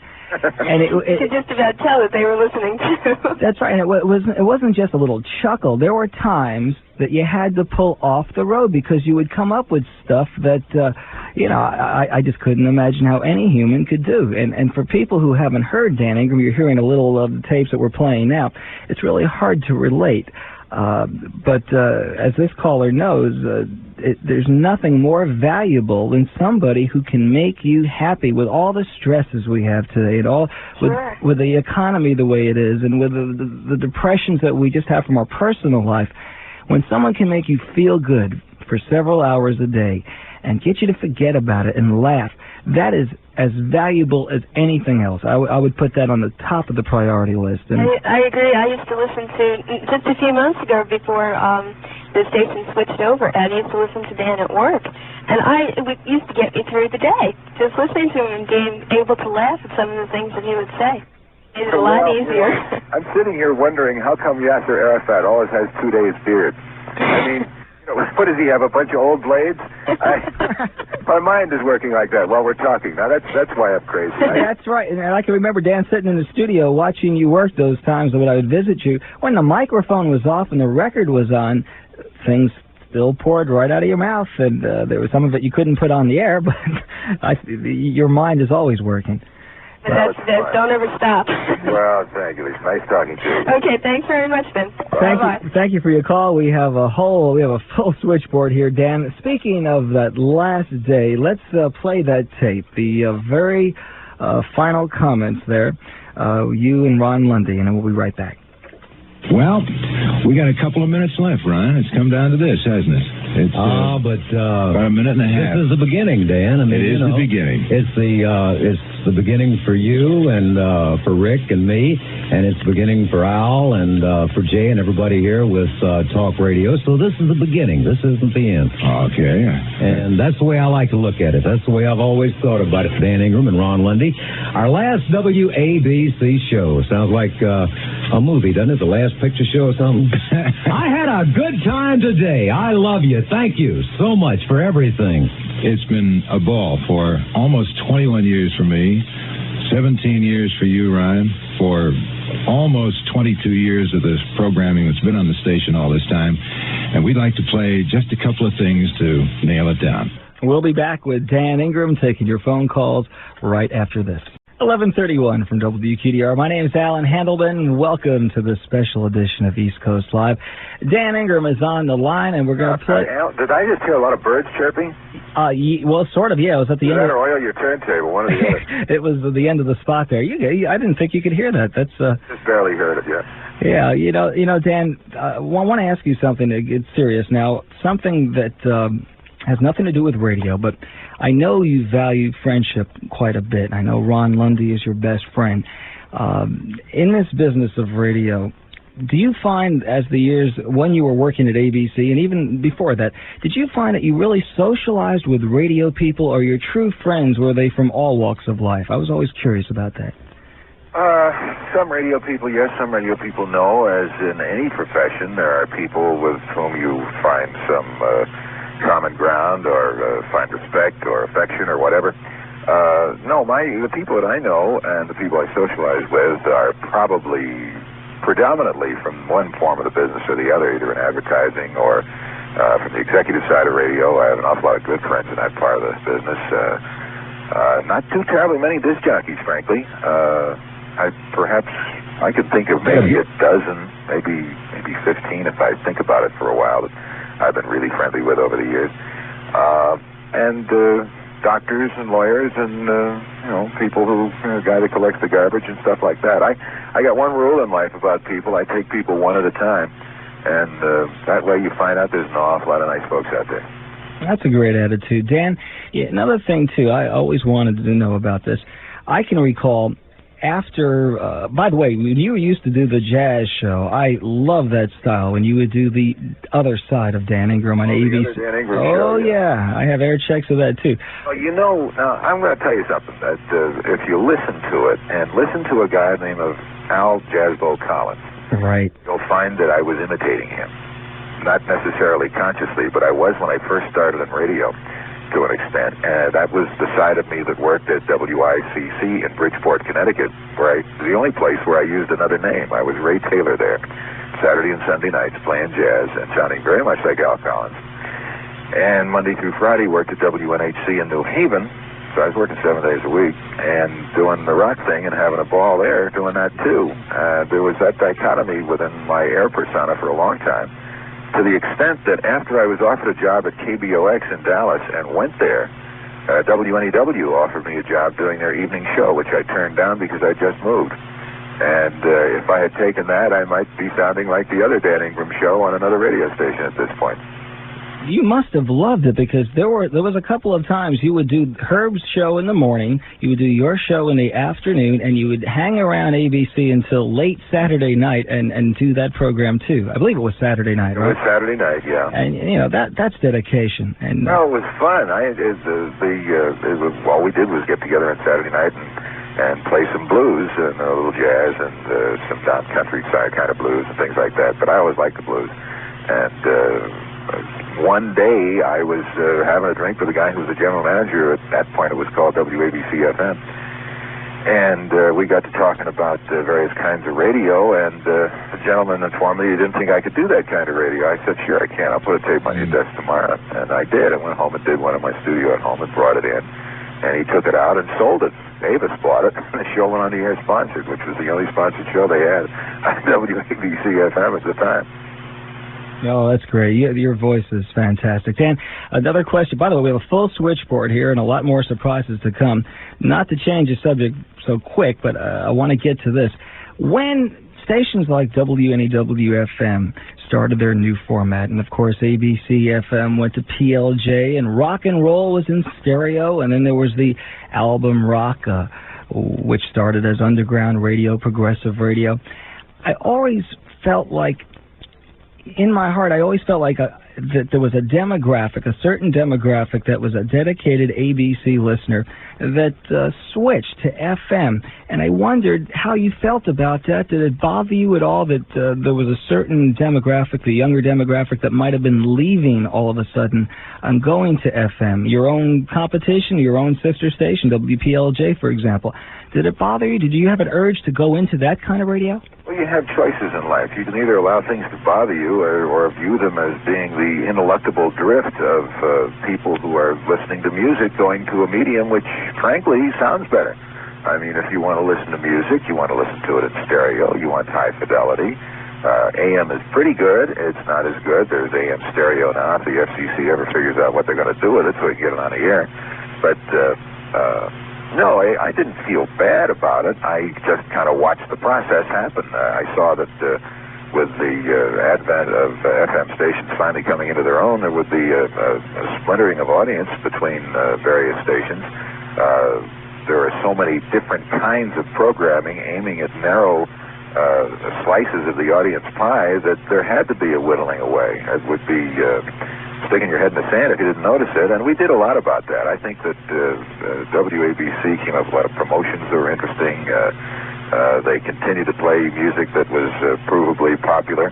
to the greatest number of people and continued playing the mass audience game long past the time when stations who were doing that in other markets were dead. I think WABC did just about as much as any radio station could do to protect that kind of programming from the inroads of FM for an awful lot of years. It was not a happy or an unhappy situation. It was just reflecting what was going on in the marketplace and reacting to it. Good answer, Dan. We have another surprise here, but before we move on to this surprise, let's listen to this tape. Now, Dan, every once in a while you would be late for your show, or you would sit down just when the record was over and you barely got your earphones on. This is an example of that. See if you remember this. I'm going deaf in my earphones here. I forgot to turn them down since Lundy was here many years ago. There, I've just put them on, and, that sounds bad. Good. It's the Ingram travesty at 77 Radio. What am I getting the feedback from? Except for my earphones? I can move my microphone. Feel better? Scratch your back, little one. That's good. Listen, if you're a shopper and you write paper hankies on your shopping list, that is a no-no. You write Marcal paper hankies instead. Marcal, lots of reasons why Marcal. First, think of cost. Who doesn't think of that these days, right? I think of all night long. Cost. First, think of cost. The Marcal paper hankies are so economical, you and the whole family can use as many as you want. And the Jones family can use them, too, and so can the Smith family, and all those families. And you can use them for just pennies a day. Put them all over the house. Cover your house with Marcal paper hankies. People say, look at that big heap of hankies there. Someone say, no, that's Marcal hankies. Right. Put them in your children's pockets and your children's nose to stop runny noses. And second, think of quality of what you get for your money. You get plenty with Marcal. Marcal hankies are 2-ply. They get lots of built-in strength, and at the same time, they're soft and absorbent. Right. They fold into a big ample size to clean your ankle. The edges are richly embossed. They're packed to stay flat wherever they go. And third, think of the special bonus offer that Marcal gives you. Save the coupons at the bottom of Marcal paper hankies boxes. You can get a beautiful decorator-colored plastic hanky dispenser, which is a neat idea, right? Smart shoppers buy Marcal because we'll get you if you don't. And, it's Marcal for better value, too. Oh, that's fantastic. It was fun, and that frenetic pace was really me searching around trying to figure out what the hell I was doing. I'd walk in late, and I'd plug in my earphones, and Lundy used to like them a lot louder than I did, and I'd blow my eardrums out for the first 10 seconds. That's why there was feedback. It was just sitting down and getting adjusted and going on the air and doing it. Oh, that's so funny, Dan. Let's go to this line. By the way, to talk to Dan Ingram live, 800-662-7517, toll-free from anywhere. We have a full switchboard, but don't give up. And let's see, who do we have on this line? Geez, I don't know. Last thing I remember, I was in a deep sleep, and this voice comes on the phone and says, look, whoever you are, we'll give you $100 if you make believe that you used to know Dan Ingram. Oh. So, do you know who this is, Dan? I can barely hear. Who is this? Hello, out in the distance somewhere, Dan. Tom Zarecki. Tom, terrific. How are you? Holy cow, this is like working through Telstar or something here. It is. I think they woke you up in the middle of the night, too. Now, you are where, Dan? In New York? Yes. Okay, and I'm in Connecticut somewhere. Well, we're not that far apart. It's a local call. Actually, I'm in Westchester, my home. Oh, jeez. I can see it. There's one light on in the window over there. That must be you. And my foot is on the windowsill. That's my foot. I get it. Well, here we are in Raleigh. How you doing? I'm doing fine. How are you doing? Good. Well, allow me to be a little presumptuous, having not heard the opening of the show here that began a short time ago. How have they presented the latest part of your life? What have you explained to everyone that you've been doing? Just update me a little bit. Well, I told them that since I got out of the home, had the hunch removed now, I can stand up straight. And, it's okay. They let me off with a suspended sentence. Now you can do all the modeling for all the instruction booklets like you've always wanted to?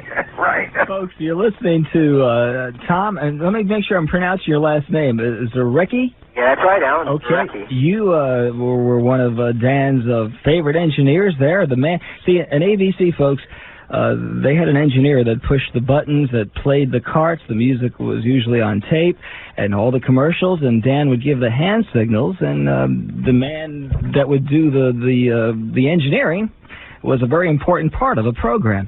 And you were very good, Tom. I can remember in some of the air checks I have Dan making reference to you. Well, Tom Terrific was about the best we ever had. For one reason, he had more fun than I did. And he's probably got a crazier sense of humor than I do, because he's a little bent, too. Well, I'd have to change that now. I guess we'd say very bent.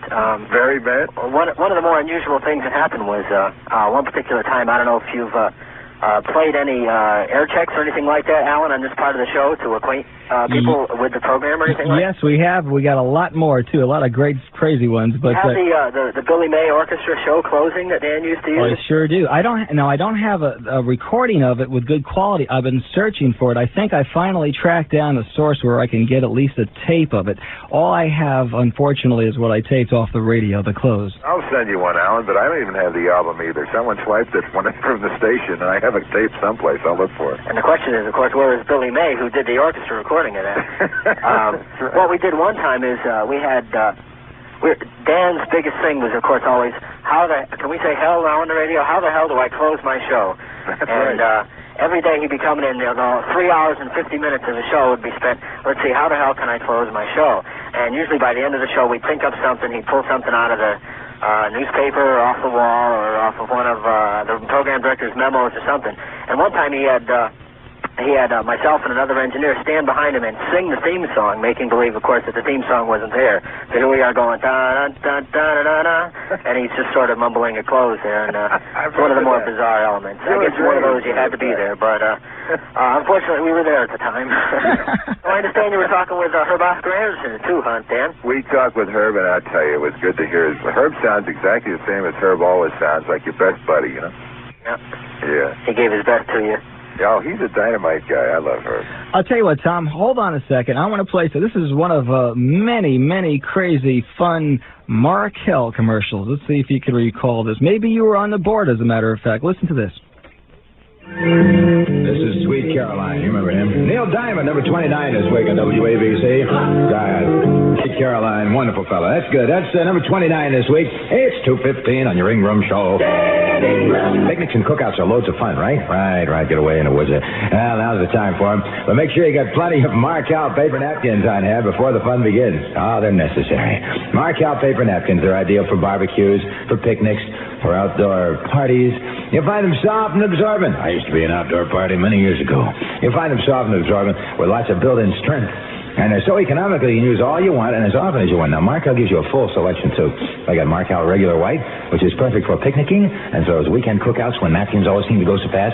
Then there's the dinner size, which is great for dinner, as a matter of fact. It's also ideal for children, which are delicious when roasted, and family meals on porch or patio or fire escape or up on the roof or wherever you happen to, whatever is your bag or economic status. Anyway, they're ideal for children and family meals, and for parties, Markel's got pastel-colored napkins with a gay, festive touch. Whee!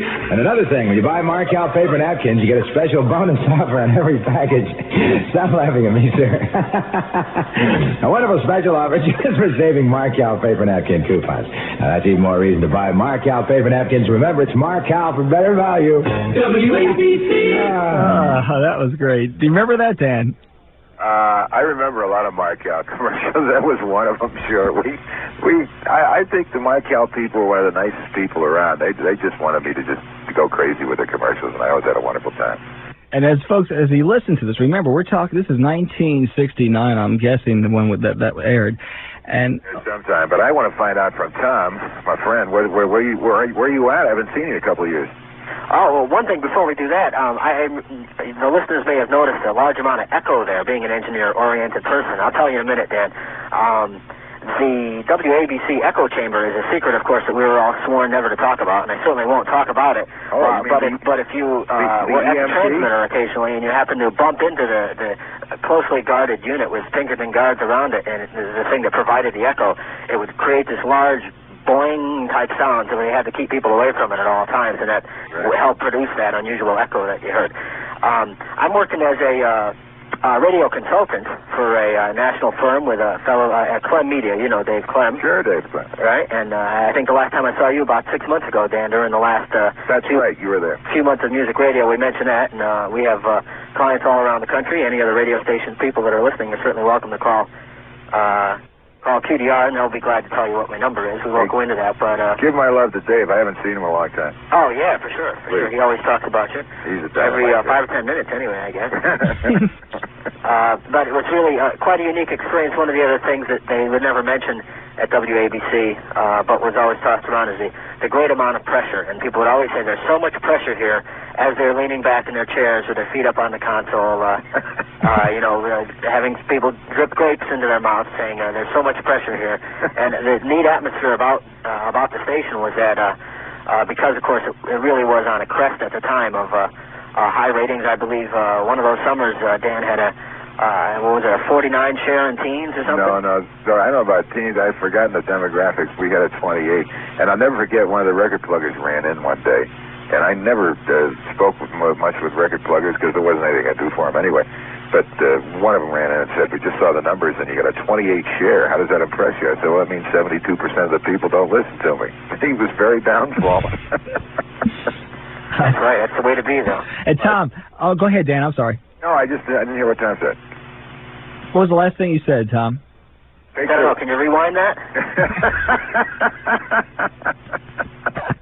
That's what she said. That's what she said. Famous last words. Right.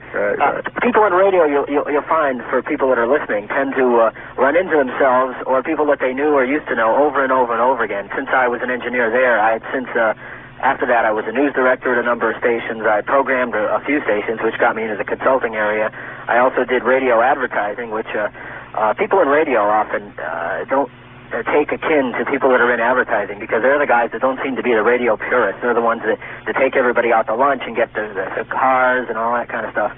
And you never know what it's all like, so I had a chance to find out what that was all about. And well, radio's a pretty small business, you know. It really is. I keep bumping into people I've known or get a letter from somebody, and for anybody who's listening who is interested in getting into radio or TV for that matter, you better know that it is the smallest business in the world. You can't do something in Raleigh, North Carolina without somebody in Oregon, New York, and probably L.A. knowing about it the next day. Yeah, I think we also both find that it also pays not to cross people the wrong way. I mean, the people I've worked in the radio are some of the finest I think you'll ever meet, but it also is important to know that there's really no such thing as leaving things behind, because you're going to run into those same people. Either you could be working for them or they could be working for you years down the road. Boy, you know it, I'll tell you. That's true. There is a lot of, it seems like in smaller markets, there's a lot of ego tripping, and maybe in larger markets too, but there's a backstabbing kind of attitude that you run across with some radio people. And unfortunately, it makes one radio industry not appealing to people, because there are those kind of people in the business. Find that in the medical profession, the legal profession, journalism, grocery business, you name it. You'll find it anywhere. There are always a certain percentage of people who are perhaps less than scrupulous about their dealings with other people, but I don't think that makes radio feel bad at all. I happen to ignore that kind of stuff, always have, and at least I've been lucky enough not to have to even deal with it, so don't worry about it. Whenever people are like that, they usually get their just desserts. It is a pretty small business, and once you establish your reputation, people will treat you according to that. Great attitude, Dan. Let's go to the phone. Tom, hang on. We're going to take some calls now. People have been holding on for so long.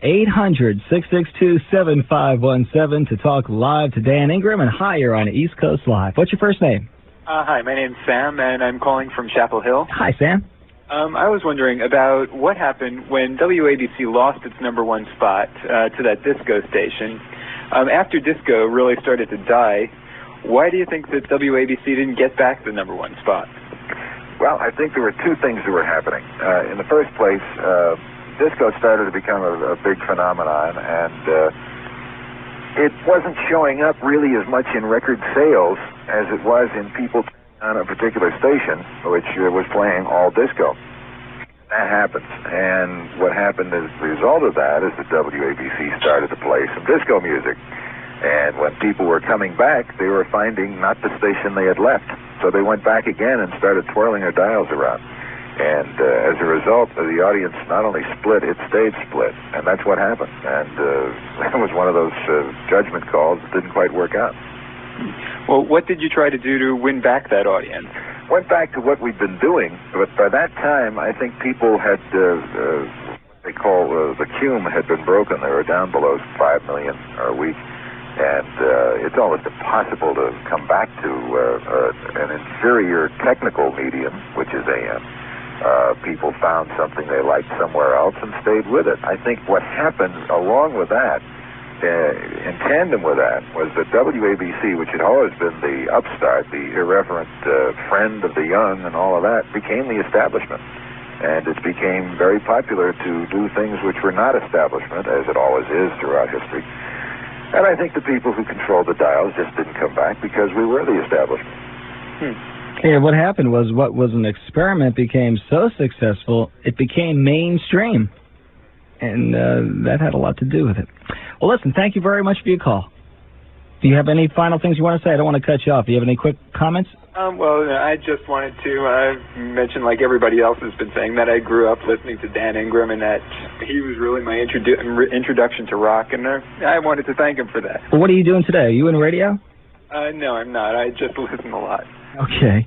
Well, thank you very much for your call. Thanks for calling. Okay, I'll tell you what, Dan and Tom, by the way, the number 800-662-7517. I want to play a tape now. The quality isn't too good. Dan, this was taken off of, I believe, a 20th anniversary special that you did. It's the brief shower incident. Oh, listen, with all these bad quality, we're going to buy you a tape machine. I mean, good grief. Come on, let's get some good equipment here. Well, it's not that bad a quality, but... The brief shower incident was when, let's see, I was doing a weather forecast. And Bruce Morrow came in. He had just been to some department store buying underwear. And I think the rest is on the tape. Okay, here we go. It was one day when Bruce Morrow came into the studio, and I was doing the weather forecast. Dan Ingram. And we have what has since been called the brief showers incident. And it sounded like this. Brief shower, thunder shower this evening. I love brief showers. They're fun. Watch them briefs coming down. Cloudy with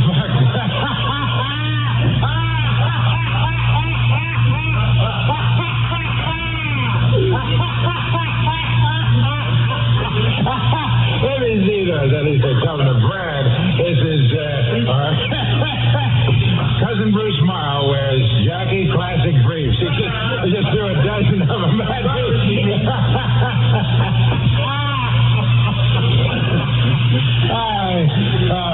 Where were we? People would think with you and Jackie shirts there and all that. I don't know. It may have been another brand. I don't know. But they smell new. Cloudy and fog tonight. Temperatures in the 70s. Cloudy, warm, and humid Saturday. Your image is gone, Bruce. They know what you really are. Showers likely towards the evening tomorrow. Temperatures in the 80s. Cloudy and chance of rain Saturday night and Sunday. I surrender. He dumped a whole box full of briefs on me, and that's one of the times that I really went up. I was on. It's so much fun when you hear somebody have that much fun, and especially you're making a living doing that, but when you have that much fun, it rubs off on the audience. It can't help but rub off on the audience. And I don't think the audience really understood what was going on at the time, but that's all right. Let me bring up something. I have a study. I have a copy of a study that was done by Dr. Tom Zarecki. I hope I'm pronouncing his name right. He's from Dallas. The other Tom, yes. Yeah, the other Tom. And it was a psychographic study. And they would hook up a computer to various radio stations. And the computer would judge not only the disc jockey, but every song, every commercial, every jingle, anything that went over the air, the computer would give a rating. Computer was rating? The computer, this was, by the way, this was in Billboard Magazine, a big write-up. I think it was 1971. Oh, I'd love to see that. Yeah, I have. I'll send you a copy. But it's the fascinating thing about this, folks, always, what do you expect to get the best reaction? The music, of course. The music always will get a higher rating than the disc jockey. That stands to reason. That's why mainly people listen to the radio. In this particular case, they tuned into ABC. Dan Ingram was on the air. And for the first time, and it never happened after this, the disc jockey got a higher rating than Beatle music. And I can tell you exactly what happened. You got a 25, Dan. Bangladesh got a 21. Here Comes the Sun from the Beatles got a 15. You played Sunny. That got a 15. Local News got a 15. Family Affair got a 10. Respect Yourself got a 9. So Far Away got a 9. The National News got a 9. And a quote from the doctor, he says, in all the studies encompassing more than 2 years, only a commercial in the past, a humorous commercial, topped the enormous response achieved by Ingram. And Zarecki said, I don't know why that happened, to tell you the truth. Well, it's probably my display console that appealed to the computer. I don't know how I could make a computer happy, but if you say so, I'll believe it. Well, like I said, it was a big write-up in Billboard Magazine, and I thought that was fascinating. Let's go back to the phone, 800-662-7517. We'll go to this line here. Hi, you're on the air. Hi, Alan. How you doing? Very good. Who's this? My name's Paul from Greensboro, North Carolina. Hi, Paul. How you doing tonight? Fine, sir. Can you speak a little louder so Dan can hear you and Tom can hear you? Go ahead. Okay, I wanted to ask Dan, and I don't know, this may be a sore subject or something, I'm not really sure, but what about some other people up in the New York area like Don Imus? Can I get some just some opinions, that type of thing? Well, Don Imus is a very unique talent. He's a good broadcaster. He does his own brand of humor. He does it very well. He's got a lot of people working for him, a lot of prepared things. I think he has 5 or 6 writers and people doing bits that are inserted in his show. He's a pro. He's I think, one of the personalities in radio today, or one of the premier personalities in radio today, and I think he does a great job at what he does, and I don't know why people seem to think there's some enmity between us, because Don and I get along just fine. Oh, I didn't really think that. I just thought if there was, I didn't want to get myself in trouble there.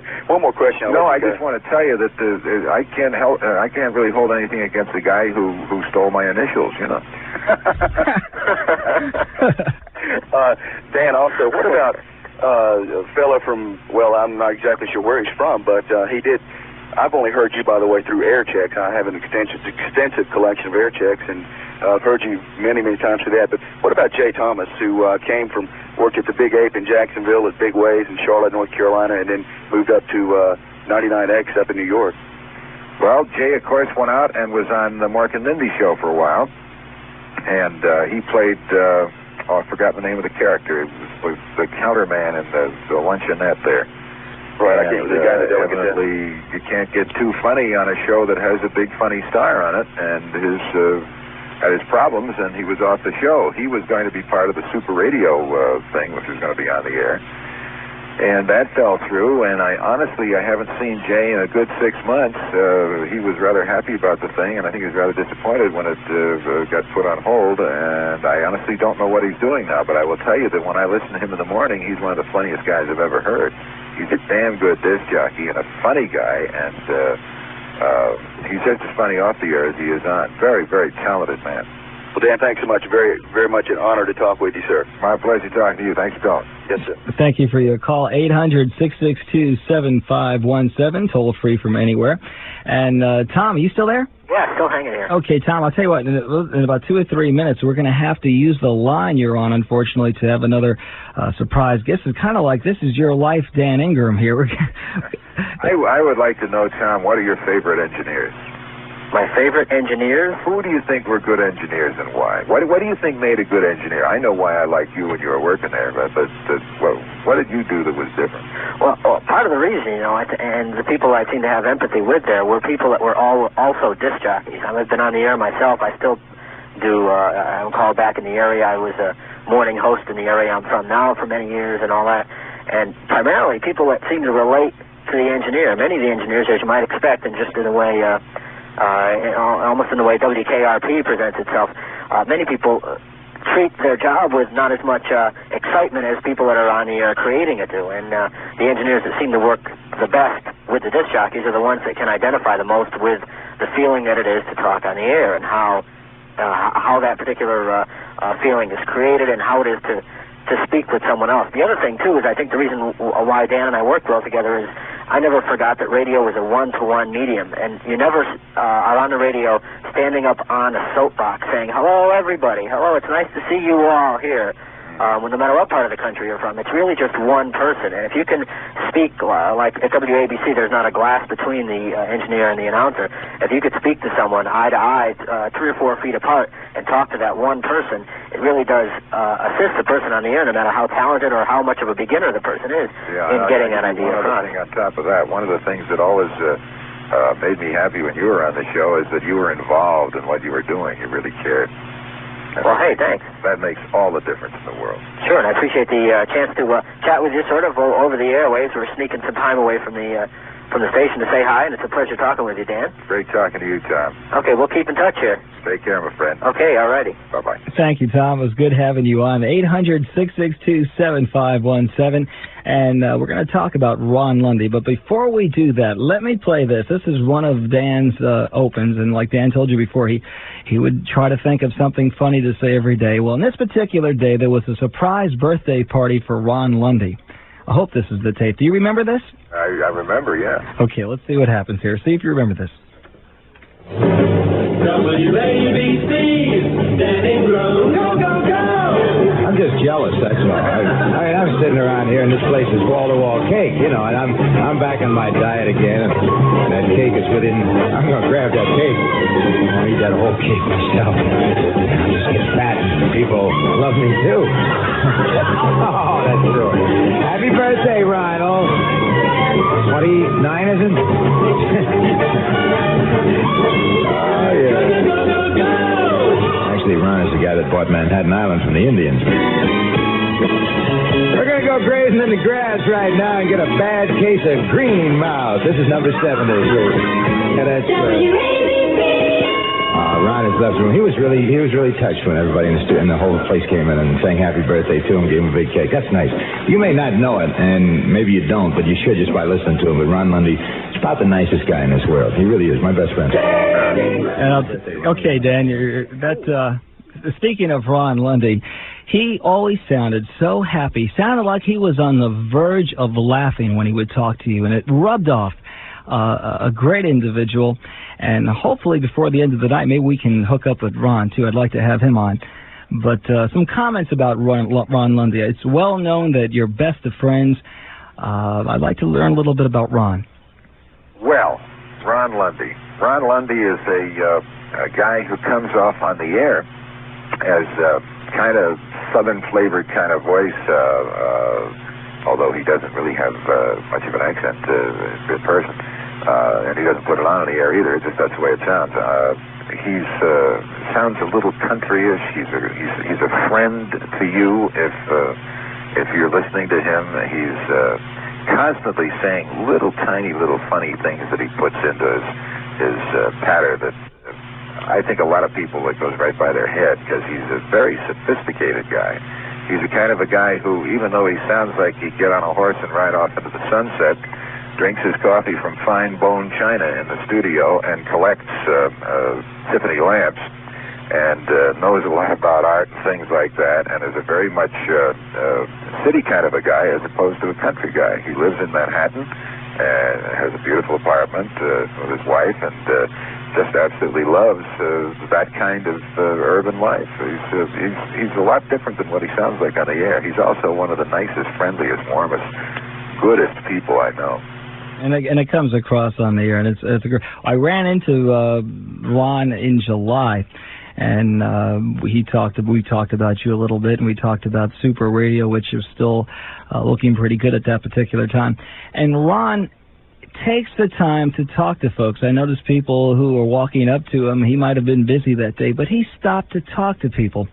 And that's something rare. A lot of times when you're on the number one station, a station that carries the clout like ABC, those people, you would think they wouldn't have time for their fans, or they wouldn't have time to answer a letter or talk to a kid on the street. Ron would do that. You did that, too. You took the... we're all people. I mean, what else is there to do?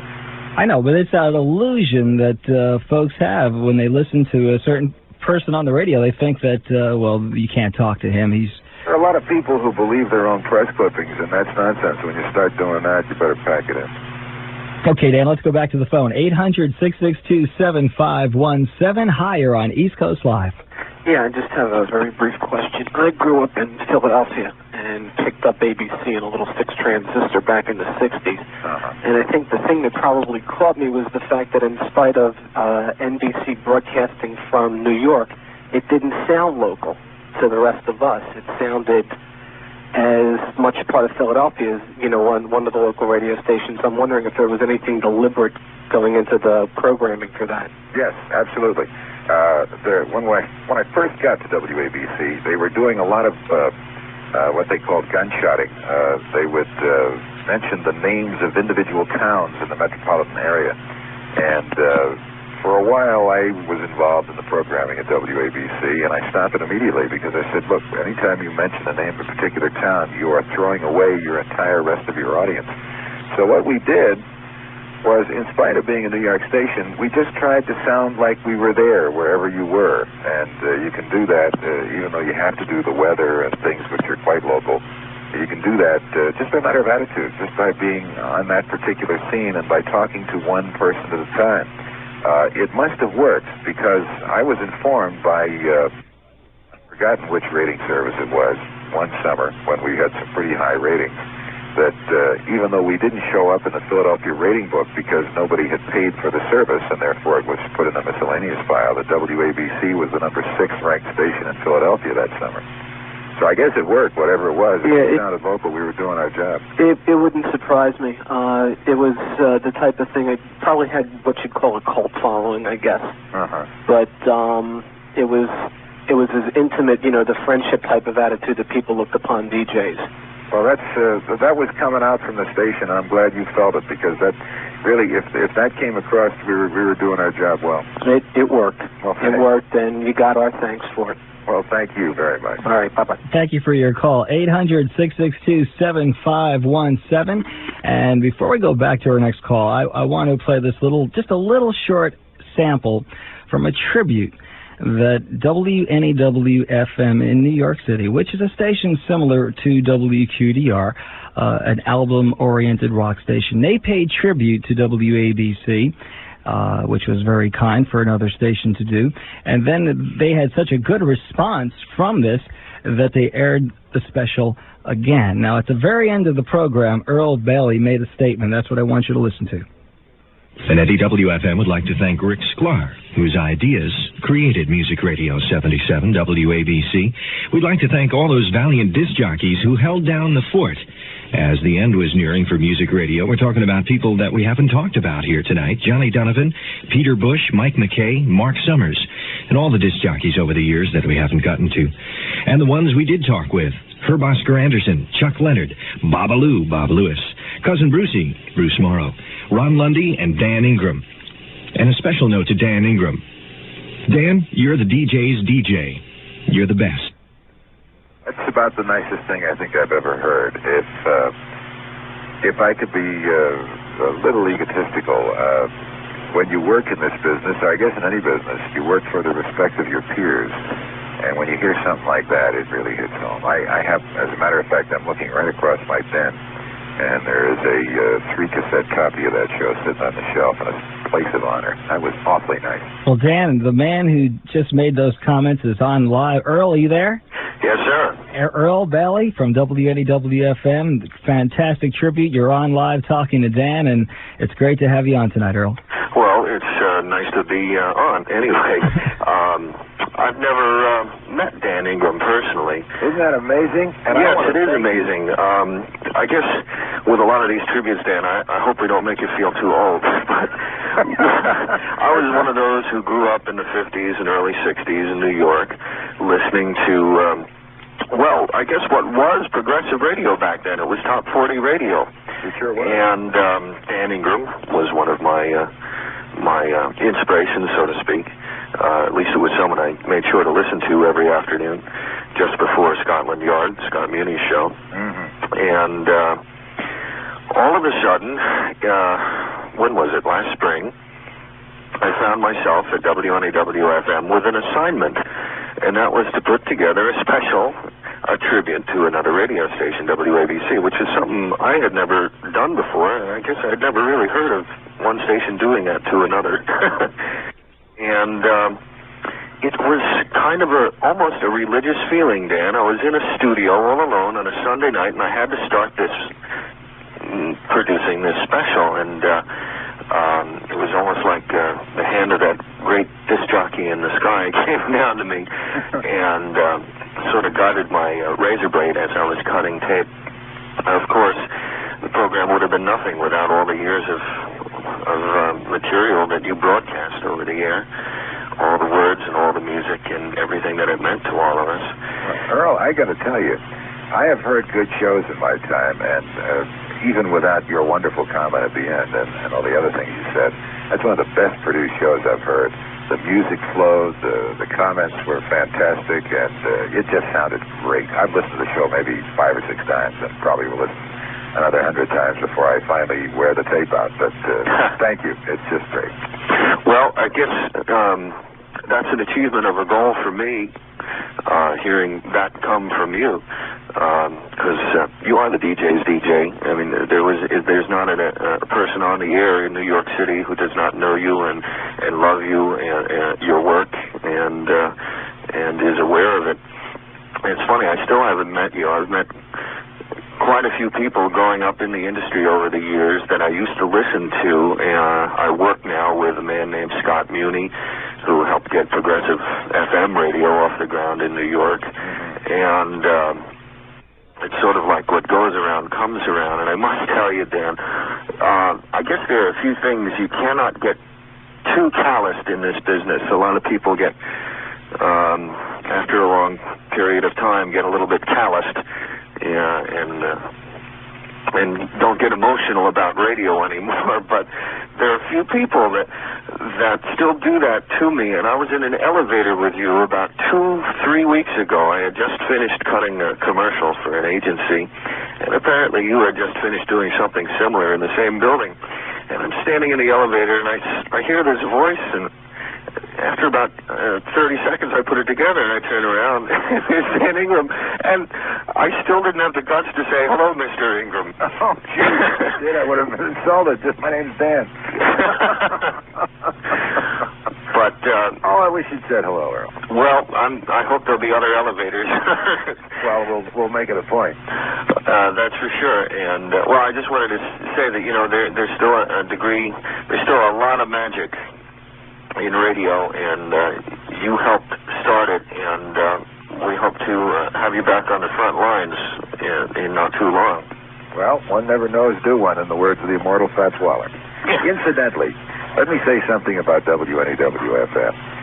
It has been a station which has had its own persona, its own spirit over the years, and it's always done something exciting. It's always been on the cutting edge. It's done new and different things, and I think Scotcho has been the prime moving force in that, and I would just like to comment the station, Scott in particular, and you definitely, for the great, great hours of wonderful radio you provided over the years.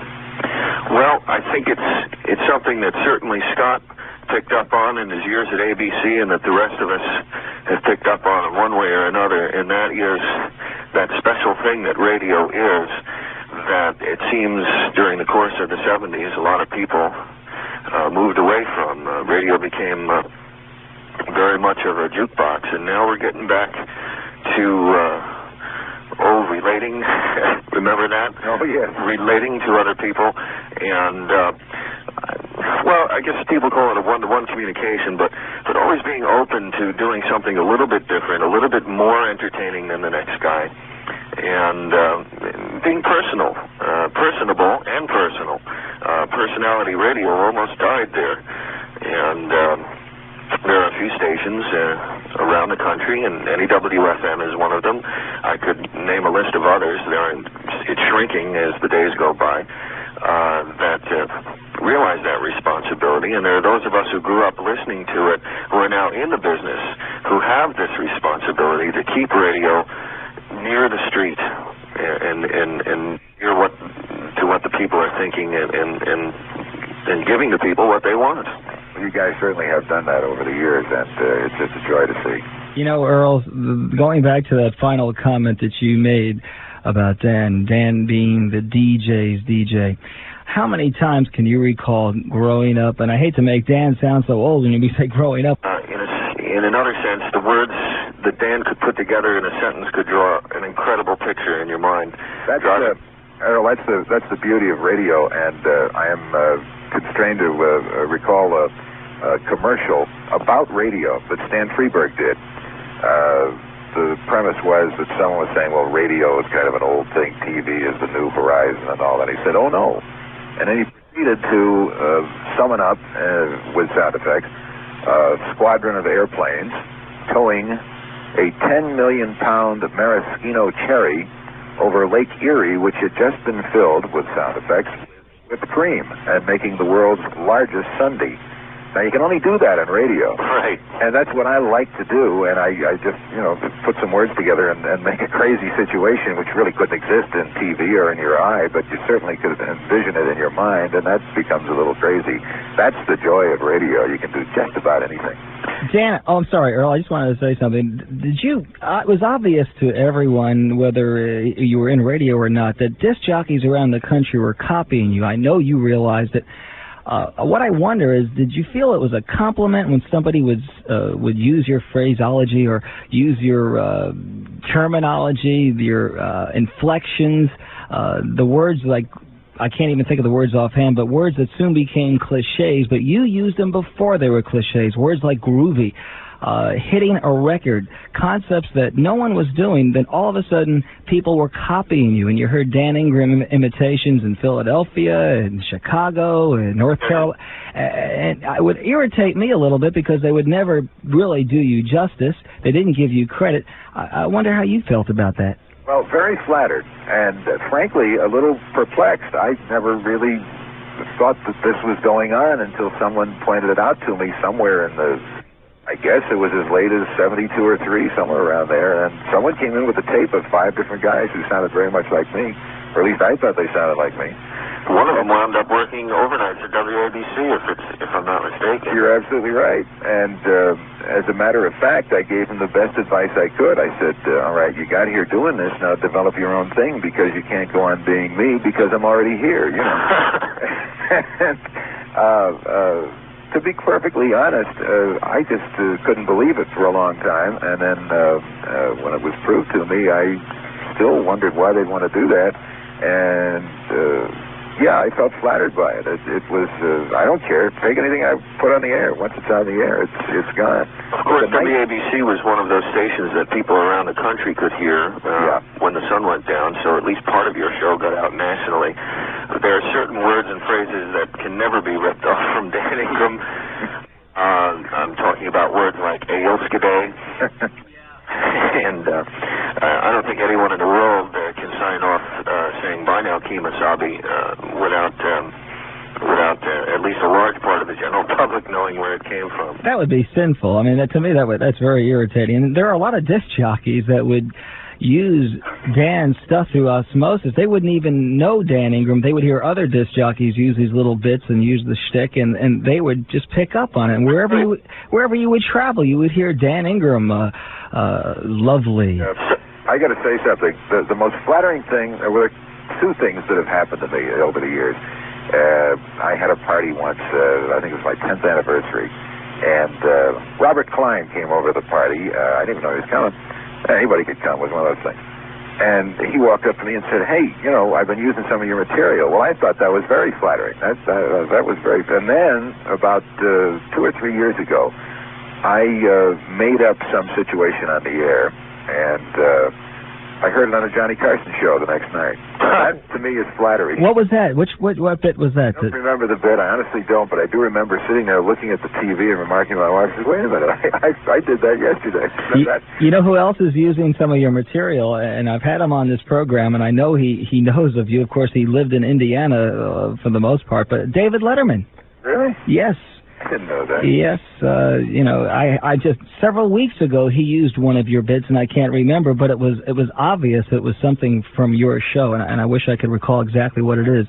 Which is a turnaround, because very often you'll hear in the morning radio same joke you heard on the Tonight Show the night before. Right. I'll tell you what, Earl, hold on. Both of you hold on. We're going to take some more calls. We've had people holding on so long. You can both stay there. 800-662-7517. Let's see if we can, we'll take this line here. Hi, you're on the air. Yes, Dan. Yeah. How's it going? It's going fine. All right, What's your first name? Ron. Okay, Ron.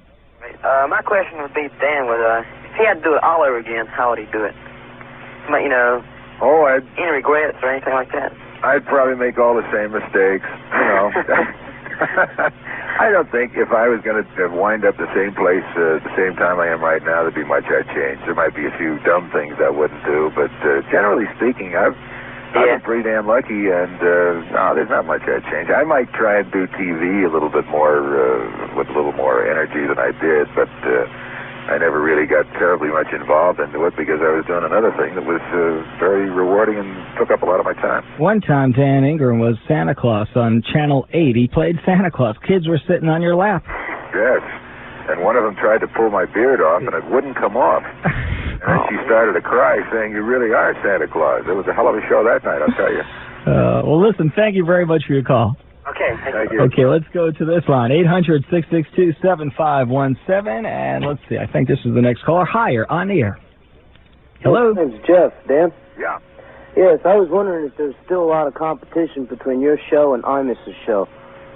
Well, I guess you maybe didn't hear this part. Of course, Dan is not on the radio day in and day out anymore. The ABC now is talk radio, so Dan no longer does a program. So I don't think... There wasn't any real competition because we were on at different times of the day.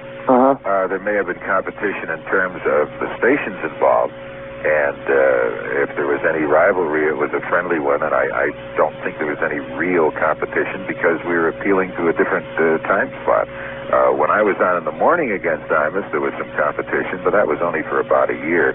And frankly, I don't think I belonged in the morning, but they wanted me to do it, so I did it. They wanted me to do a talk show when the station went all talk, and I turned that down, which not because I don't want to do a talk show, but because if I did a 3-hour talk show, I'd have to do at least 3 hours of preparation, and that would cut seriously into the time I keep for doing commercials and would cost me a lot of money, so I just turned it down. Dan, the week they switched you to mornings, Imus went into a tirade.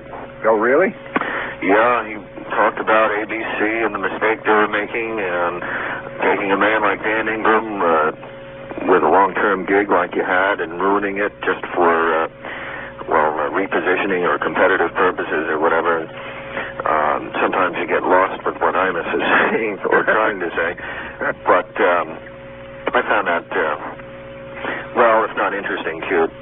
Well, Earl, something you're bringing up, not only that, but they put the Dan Ingram sound-alike on in the afternoon drive.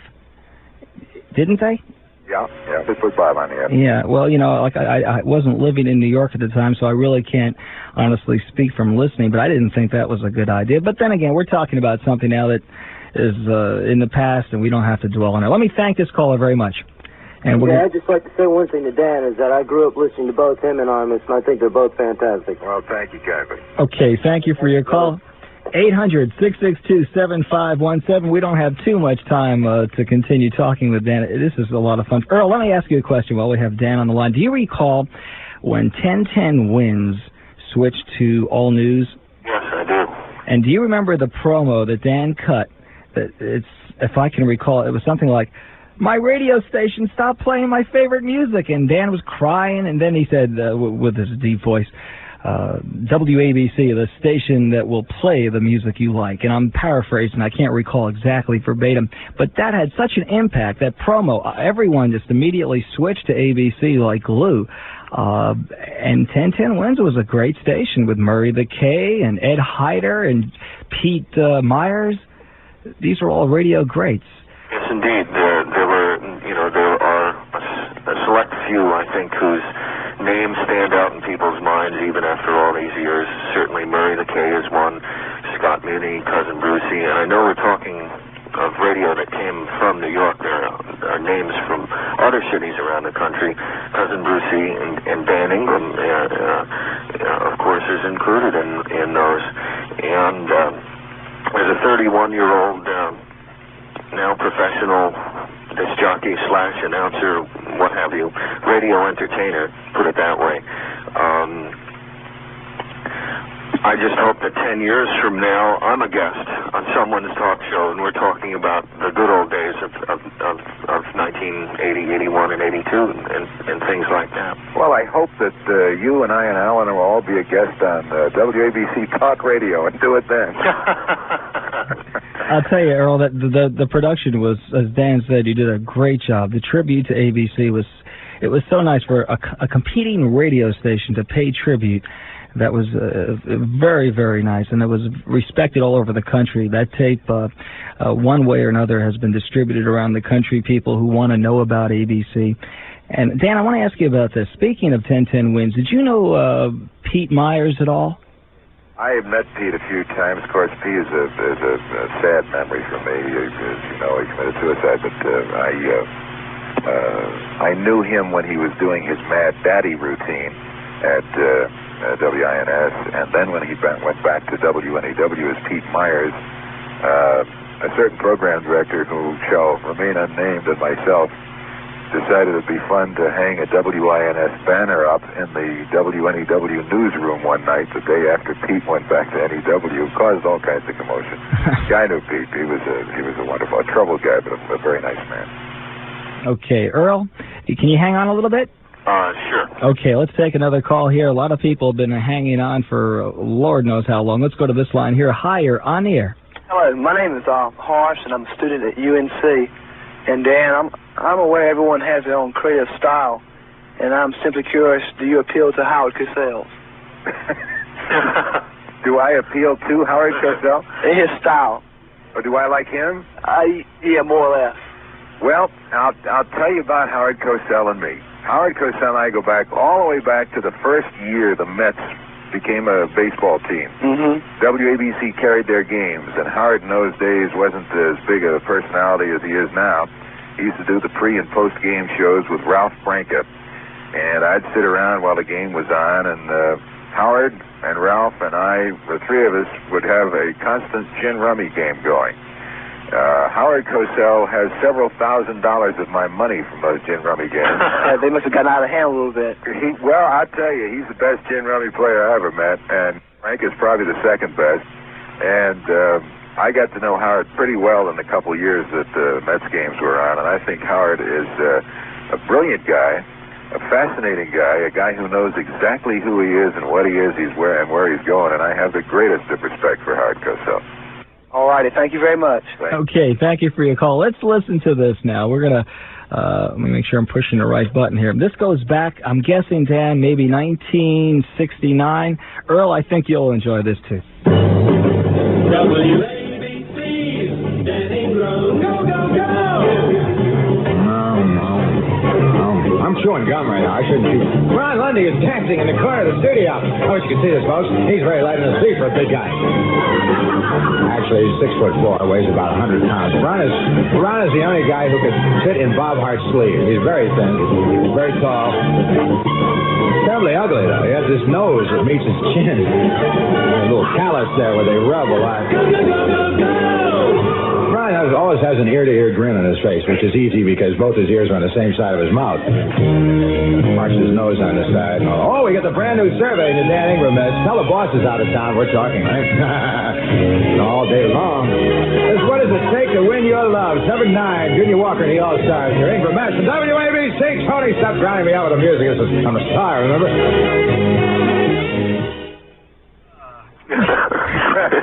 When I said Tony stopped drowning me out with the music, that's because the engineer, whose name was Tony, who's still there for that matter, was drowning me out with the music. Some of what you just heard is a throwback to what Dan said about Stan Freberg and radio images. I mean, the image he just painted of that studio and Ron Lundy and what was going on there was just incredibly laughable. You know, absurd, bizarre. No, that's what he looks like. Oh, I'm sorry. I've never met Ron either. And also the little the thing, the boss is out of town. We can have fun, but in case they're listening, that whole aura of the program brought the audience into the studio with you, like they thought they were having fun. You were getting over on the boss, so to speak. Right. Because you see, one of the things that you have to do as a broadcaster is create an empathetic response in the person that's listening to you. And you can do that in 100 ways, but one of them is everybody at one point or another really doesn't like his boss, so take off on the boss, too. I always did. Okay, listen to this, you guys. Say, feet, are you rebelling? Stop, I just thought I heard feet talk. WABC! Hey, if you're junior size, drop whatever you're doing. I'm getting dressed. All right. And head for your Sears Junior Bazaar. You remember him? Little cat with leather shirt.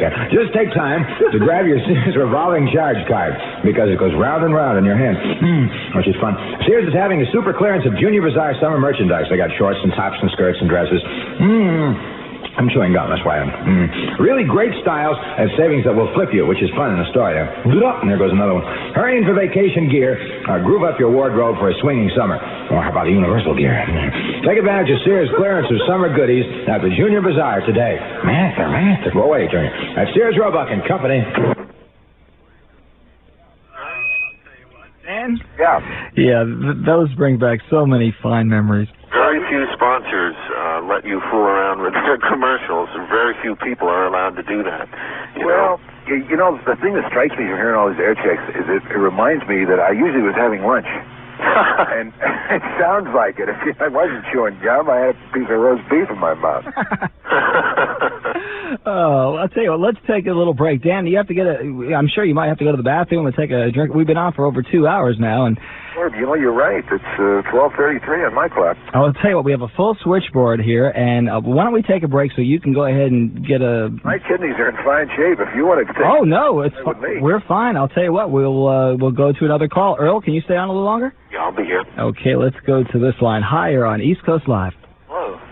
Okay, now we have a weak line on you, so I'm going to have to ask you to speak up. Okay.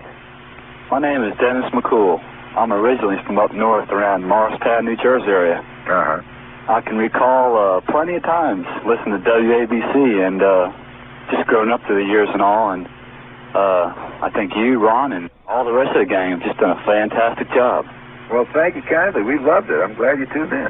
It's really great listening to you all night here. And QDR has been doing a fantastic job.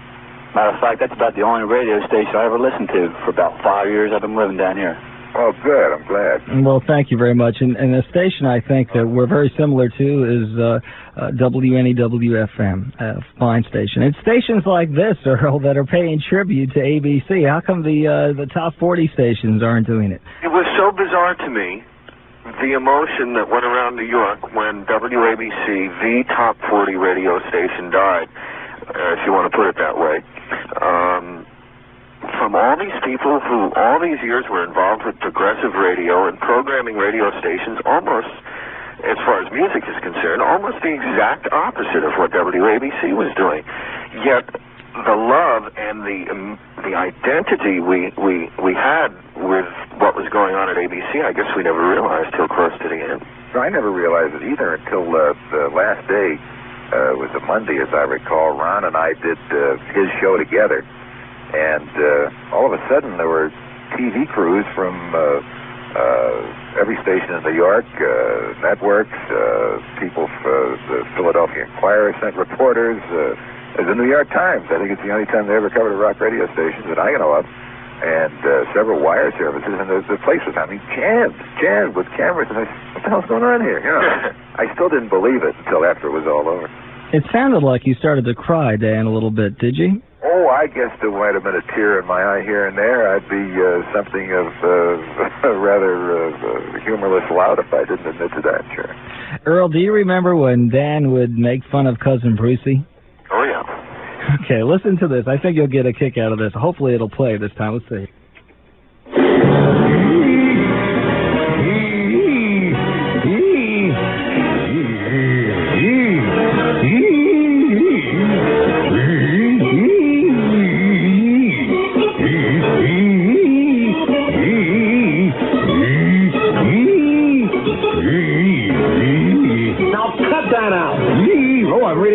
By mistake, I'm sorry. Oh, listen, you want to get tickets to the final WABC? Fantastic. Well, you know what happened once? Bruce, it happens that every once in a while you're late. There's nothing to do about it. And Bruce, I think, was late maybe twice in his entire life, and because he was always on time. But one night he was late. He called to say he was going to be a few minutes late. And I put on his opening theme, and when it ended, I just went, played a record, and we did that for 15 minutes, and nobody ever knew it wasn't there. I'll tell you what, we have a full switchboard here. We're going to take this commercial break, and we will be right back. You've heard of chicken, right? Of course I've heard of it. 192. Delivery available in service area only. To East Coast Live. This is Allan Handelman. We're talking live with Dan Ingram in New York, and we have Earl Bailey on from WNEW-FM. It's great to have you on. That was that bird you heard, Dan. That was the bird? Yeah, before you said you heard a bird, I think. I thought I did. Either that or someone was choking to death. That was what you heard. Let's see. Before we go back to the phone, any comments, anything you'd like to get into, anything you'd like to bring up? Well, if anybody else says something nice about me, I'm about ready to lie down and put a lily in my hand. I know. Okay, maybe this call have nothing to do with. Maybe I don't even know who you are. Let's see. Hi, you're on the air. Hey, Alan? Yeah. This is Chris Todd. Oh, hello, Chris. I know that name. Yeah, I used to work with you in Havelock. Oh, yeah. Where are you calling from? I'm calling from Newport, North Carolina. From Newport, North Carolina. Well, you're on the air. Dan Ingram's listening to you. We got Earl on the line. I wanted to ask Dan about voiceovers. What's the best way to get into that area? Well, I'll tell you how I did it. The first thing I ever did was to do some movie commercials for a guy who was a director at WABC Radio. And then someone recommended me. And I have found this to be true in the voiceover world. First of all, let me tell you the man's name. His name is Peter Thomas, and he has done perhaps more voiceovers than anyone in the world. He's an incredibly moral man, a religious man, a fine human being. And one day, someone called him up for a Wise potato chip spot, which was kind of a rock thing. In those days, very mild rock, but kind of rockish. And he said, I'm not right for this, but there's a guy on WABC in the afternoon who'd be perfect for it. And I got the job. I have had in my ensuing career in voiceovers a chance several times to recommend somebody for a commercial who was right for it that I was wrong. And I found it always comes back, bread on the waters and all that.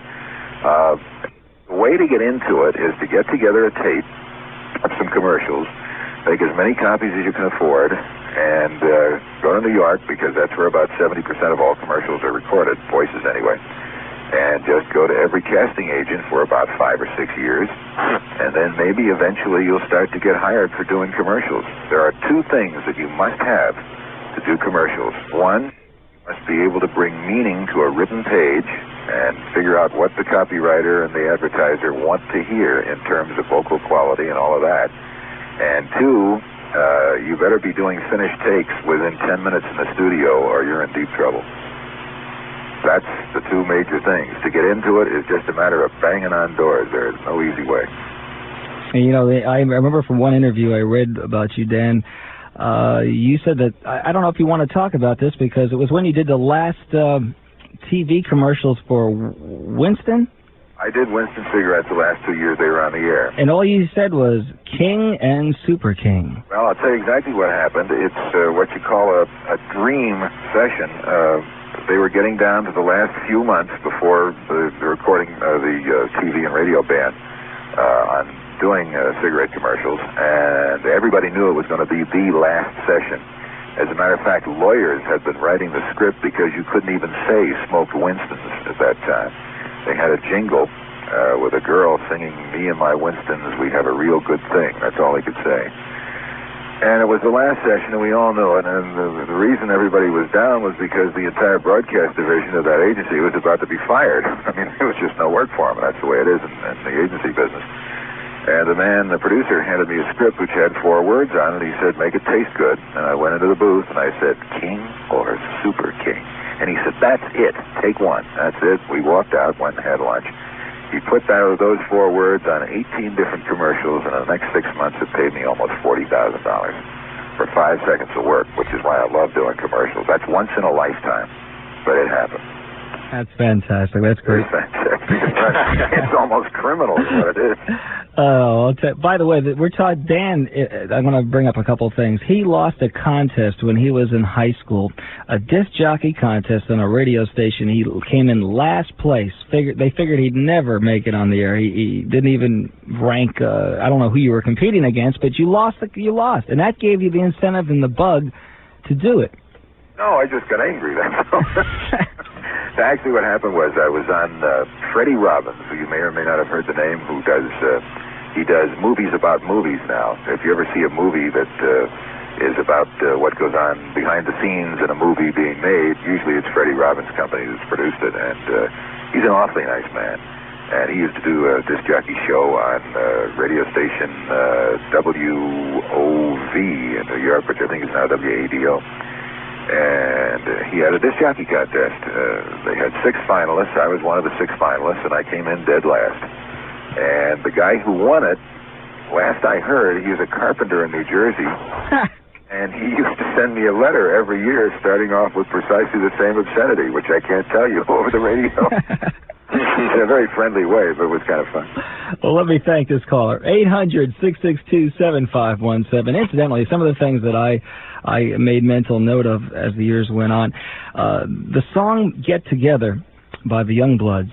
Get Together, that's the name of the song, right? Yep. Yeah, okay. Now, that song was out a couple of years, and all of a sudden, Dan took that beautiful song and made a public service announcement out of it, which was syndicated coast to coast.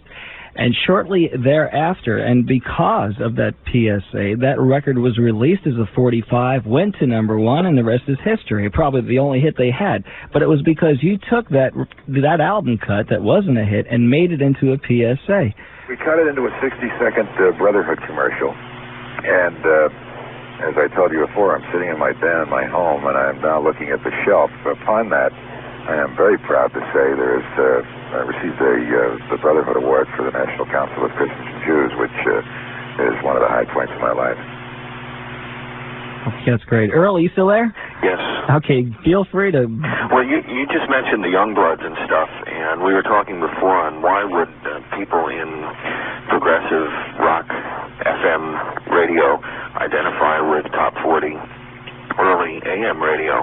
And if you look back at some of the music that was first exposed, top 40 AM radio was the first place we heard the Rolling Stones, the Beatles, the Kinks, Bob Dylan, the Byrds, and with that kind of music was mixed in artists such as Dionne Warwick, even maybe skewing off to jazz a little bit with people like Ramsey Lewis. That's right. And so even though it was 40 songs, so to speak, give or take 20 or 30 songs, the variety was there, the tremendous amount of variety, and I think that's what any true FM progressive station attempts to do, touch as many bases as possible. Yes, that's quite a valid parallel, and I think you're one of the first people I've ever heard express it publicly, but you're absolutely right. That's precisely what the progressive FM station is doing, is providing a larger selection of the kinds of music that are happening today, and I think it's very laudable. The whole British invasion was brought to us through ABC and stations like ABC. There was no such thing as progressive FM radio in those days. And we have to... Well, WABC FM tried something for a while, which was called freeform radio, which I think it was a little too formless at that time. It would go anywhere from a Fats Waller record to something by Schoenberg to the Beatles or whatever. And it didn't work because I think it was a little too eclectic. But I also feel it wasn't given enough time to work, Dan. I think you're right, too. I think there's a point there. They were running out of money, and I think that for all our feelings about what radio should be, whatever we would like to see in radio has to have a viable economic base to make it function. Otherwise, there isn't enough time. Very true. Okay, let's go back to the phone. 800-662-7517. This is a rare opportunity. I've wanted to pay tribute to you for so many years. I'm sure Earl felt the same way before he produced the program he did, and all the listeners that are phoning in tonight. We only have about 10, 15 more minutes. Let's go to this line here. Hi, you're on the air. Hi, I'm Peter from Chapel Hill. Hi, Peter. And I'm originally from Long Island. Uh-huh. And I'd like to ask Dan Ingram what he thinks of New York radio now.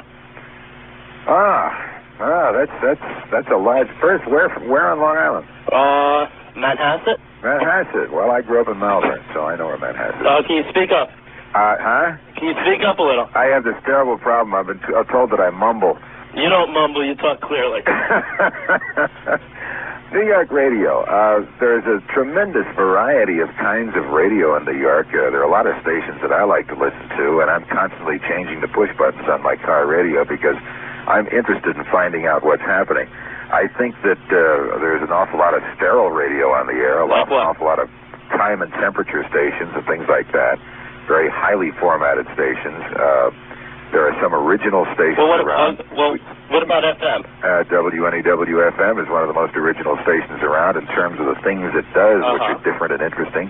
WPLJ is a good rock station. I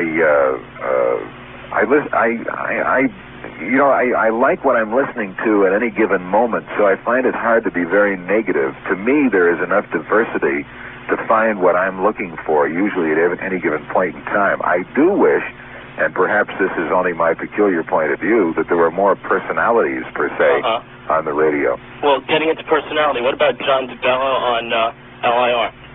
I must admit that I have heard very little of John, but what I've heard has sounded good. John just left WLIR. Oh, no, where is he? He just went to WMMR in Philadelphia. Nuts. Well, you think any possibility of ABC going back to music? I doubt it very strongly. They've made a very firm commitment to what they're doing, and from the statistics and the research I've read, there is a place in the market for a station like WABC going all talk. Well, did WABC do this to try to compete with WOR? No, they did it because they looked at the advertising dollars in the market, the amount of people listening to the kinds of stations in the market, and decided there was a niche in the market where they could make some money, and that's really what it's all about. Do you see any future in AM radio for music, or just sort of like talking weather and stuff? I think, on the whole, you'll find in the future that AM will be a talk and information medium, and FM will be the music medium. It's already that way almost all over the country. Well, being in Chapel Hill, we have a pretty good campus radio station, pretty progressive. What do you think of the progressive college stations in New York? They do so many different kinds of programming. In terms of progressive rock, there are some that are very interesting. I'm trying to remember the call letters. Which college? Pardon? Which college? Fordham. Fordham? They do some interesting things on weekends. They do some jazz things that are interesting. That's WFUV. FUV, that's it. And I think that the problem with most college stations is that you never know quite what's going to be on the air when you turn it on. They're not formatted in terms of doing one thing.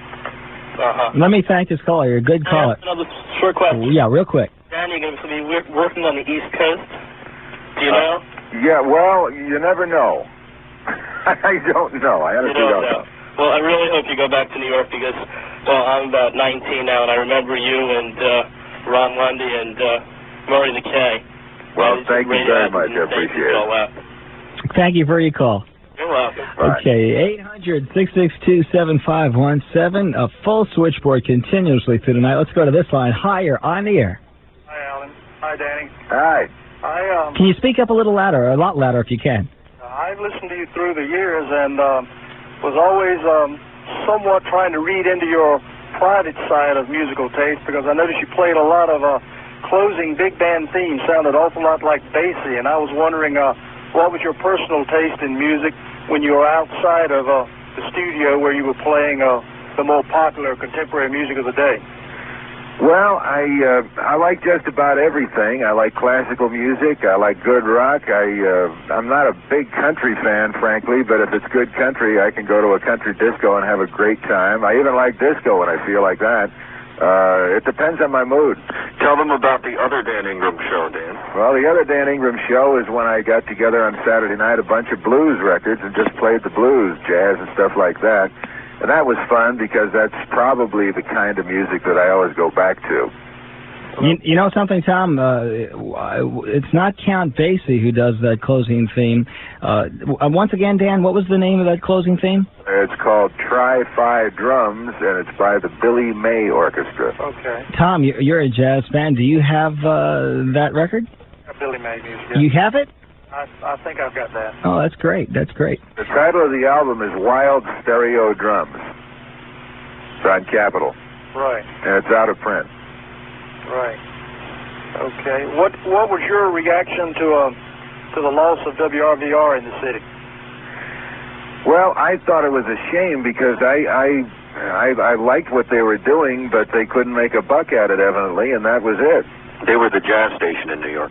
Yeah, we sure were, and I miss Ed Beach, who used to do an anthology on some jazz player every day, and he knew music better than anybody except, Phil Schaap, is that his name?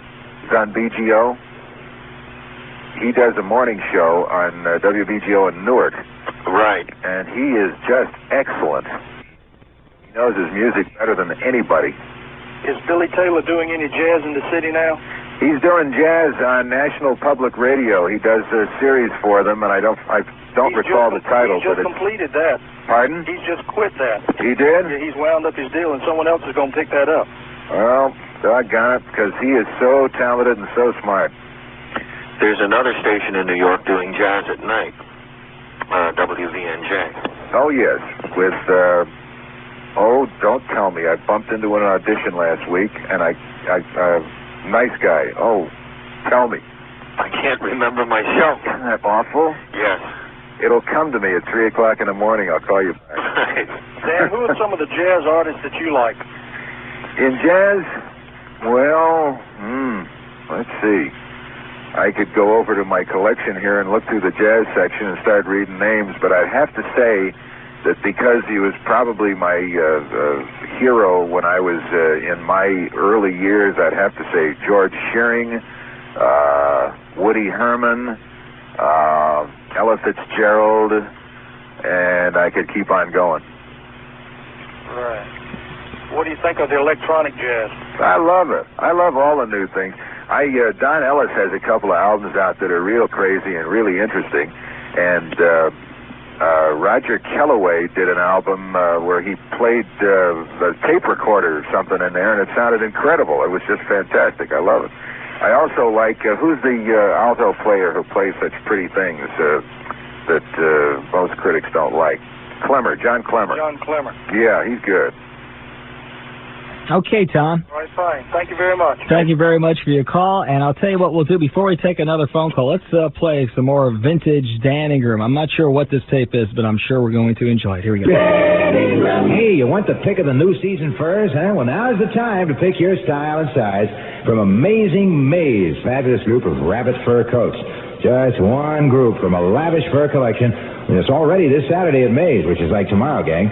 You'll look so right in rabbit, your little nose twitching and your little bunny ears and all. Light as fluff, and it's snugly warm, and as flattering as can be. Double-breasted rabbit coat dyed to look like lynx for only $69. Or natural Snow White rabbit, just $85.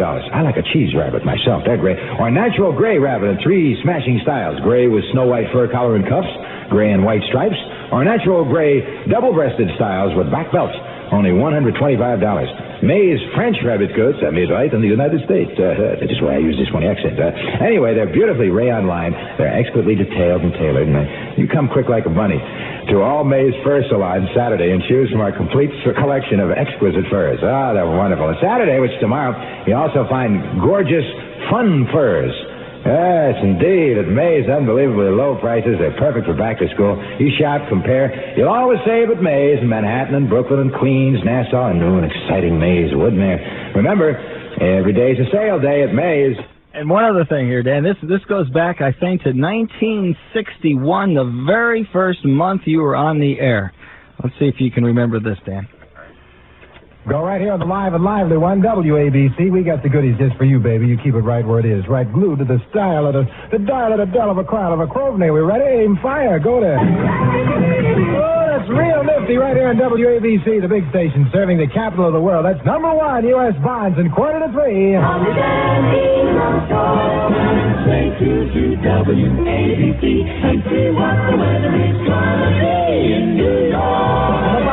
A chance of showers tonight and tomorrow morning. The WABC Weather Watch says it's going to have some partial clearing later Saturday. Low temperature tonight in the 60s and the high Saturday, about 80 degrees. Right now, the temperature is 76 degrees in Brooklyn. God. Oh, I never would hire him. You've been through some changes, I can tell you that. I'm just thinking of more names than jazz. Let's see, John Coltrane. Who else? Johnny Hartman, great singer. Sarah Vaughan, Billie Holiday, Fats Waller. Names are by Andre Previn when he played piano. Oscar Peterson. Charlie Parker, Dizzy Gillespie. I can go on with names like that forever. A lot of these jazz artists serve as inspiration for some of popular rock artists, such as Santana. I had an opportunity to speak with Carlos a few weeks ago, and he was so into John Coltrane. It's incredible. It shows in his music. Yeah. Incidentally, Santana, I've forgotten the album, but they have a record that could have been a great hit, and they never pushed it. I took the front end of the record and edited it off, and the back end there's a beautiful guitar ballad. But anyway, that's another story. Okay, Dan, you want to take some more calls? Okay, sounds great. Let's go to this line, the number 800-662-7517 from anywhere, toll free. Hi, you're on the air. Yes, this is Dave from Chapel Hill. Hi, Dave. Is Mr. Ingram on the line? Oh, Dan's here. You don't. Yeah. Okay, Mr. Ingram, I was going to ask you. First of all, do you think that WLNG in Long Island is imitating the old WABC? Which station is that? WLNG. I haven't heard them. Are they? That was sort of a repeated question. Oh, well, I honestly if you haven't heard them, then I guess station. I don't know. Well, you were talking about jazz a minute ago. Yeah. There was for a while sort of a resurgence of jazz. Do you think this is still going on, or do you think it's sort of died down a bit? Well, jazz is always going to be about 3 or 4% of music in this country. Unfortunately, it always started out with a bad rep, and it's never really gotten that popular amongst white folk. And which is a shame, but that's the way of it. I think a resurgence in jazz would mean it would pick up to maybe 4 or 5% of the people who like music, and I'm sorry about that, but that's I think about the way it's going to be. Do you think the old jazz is being imitated well enough in the new, or do you think it's more progressive, going towards the progressive style of music now? I think it's getting further and further progressive, and I find it a challenge, interesting, a little unusual, a little strange at the same time, but it's, anything that interests me musically that's different to my ear, I go back and listen again and again and again. That's how I first made my first real experience with jazz. Aside from playing September in the Rain 2,000 times, there was a record by Stan Kenton called The Peanut Vendor, and the trumpets did some strange things in there, and I listened to it again and again and again, and finally it made sense to me. And the new jazz that I hear is going further and further out, and I listen to that again and again, too. Can I interrupt for a second? Earl Bailey here again. Yes. I think disco has a lot to do with killing the resurgence of jazz. A lot of people blame a lot of what happened in rock and roll on disco.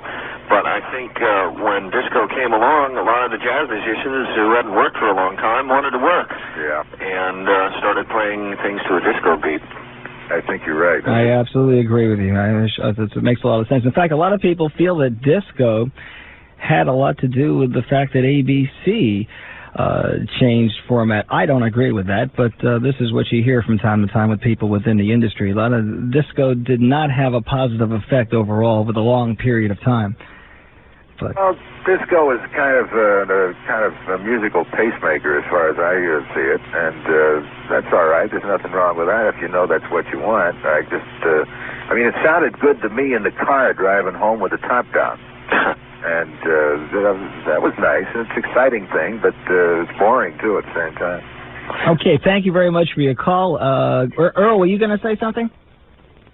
I just say I think disco has attained its notch, such as any other form of music. Yeah. And no form of music is going to take over everything. Mm-hmm. Okay, folks, you're listening to WQDR, Raleigh, Durham, Chapel Hill. We're talking live with Dan Ingram and Earl Bailey, and let's go to this line. Hi, you're on the air.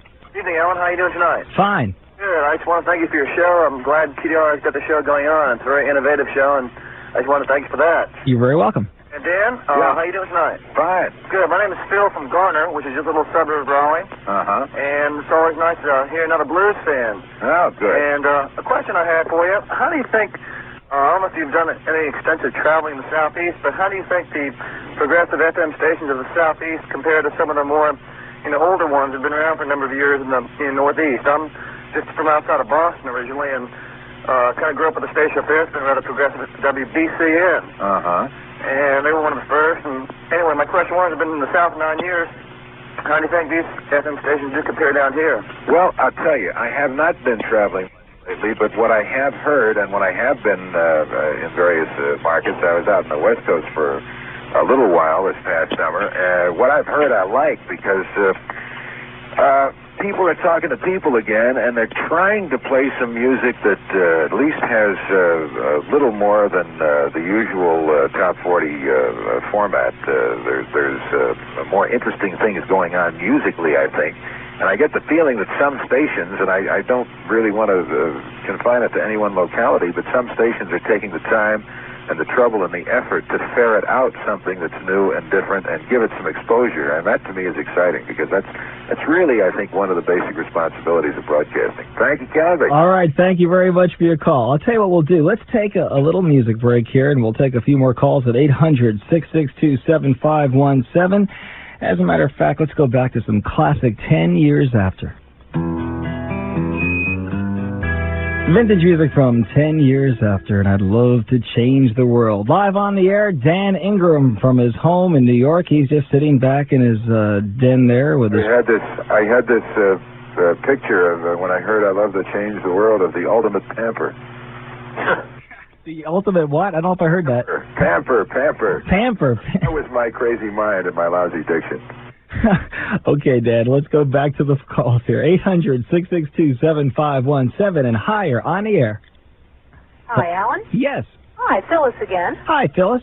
Listen, I wanted to call. Hi, Dan. Hi, Phyllis again. The reason why I call Alan on what we call the hotline, because I just wanted to leave a message, and he said no to call back. But I met you 9.5 years ago. Uh-huh. I doubt you remembered. I don't know. Well, you might, because I came by the studios. I was in New York to get my third-class license back when they had them. Uh-huh. And I said, I've just got to, I grew up in New York, and I was in North Carolina since I was about 12, and I thought, I've got to go by and meet Dan Ingram, like, as if I thought I could do it. Well, the people at the front looked at me like I was crazy, but they let me in. And then they sent me upstairs, and they let me in the studio and everything. Now, I don't know if you guys did that. When I left, I thought, well, maybe they don't usually do that. Only for pretty girls. Well, thank you. But anyway, it'd be 10 years this coming summer, now that I think of it. But it was wonderful because I had just gotten into radio, and as you probably know, 10 years ago, women weren't in radio very much. And we were in for one song. It was Will It Go Round in Circles by Billy Preston. Uh-huh. And I was in with a friend of mine, and I remember I came in the door, and you said, South Carolina, and I said, no, North Carolina. And then we talked, and you did your break, and you had a woman as your engineer, which I thought was terrific. That was wonderful. Well, we've had a lot of lady engineers, and I think it's wonderful, too. It certainly is better than staring at some guy with 3 days stubble on his face. Yeah. And I just called Alan just to, say hi, because the people that you were talking to, some of them you hadn't met yet, and I thought, well, here I am. I thought I'd just say that I had met you, that I had talked my way into the studio, which I heard later was really impossible to do, and I don't know how I did it at the time. Very well, obviously. Well, I didn't bribe anybody. I just said, gee, I'm here from North Carolina, and I'd sure like to see your place. Well, Phyllis, thank you for your call. I don't know if Dan remembers that specific visit. Oh, I doubt it. But as a matter of fact, I can recall when Dan answered a letter. I spent more time on a letter when I was in 11th grade. I wrote Dan a letter, and he actually answered it, and he invited me up to the studios. This was 1967, and I must say it was quite a thrill. You're going to make him feel very old. I know. I mean, we've been doing that all night, and I don't mean to. But anyway, listen, when I was 25 years old, people made me feel old. I mean, this is the way this is the way this business is. Well, listen, thank you for your call. We're just about out of time. I want to squeeze on as many calls as we can. Okay, bye-bye. Bye-bye. Hi, you're on the air. Yes, this is Pierce from Chapel Hill. Hi, Pierce. We got a lot of Chapel Hill calls here. We're early into this program. Listen, Mr. Ingram, I was wondering if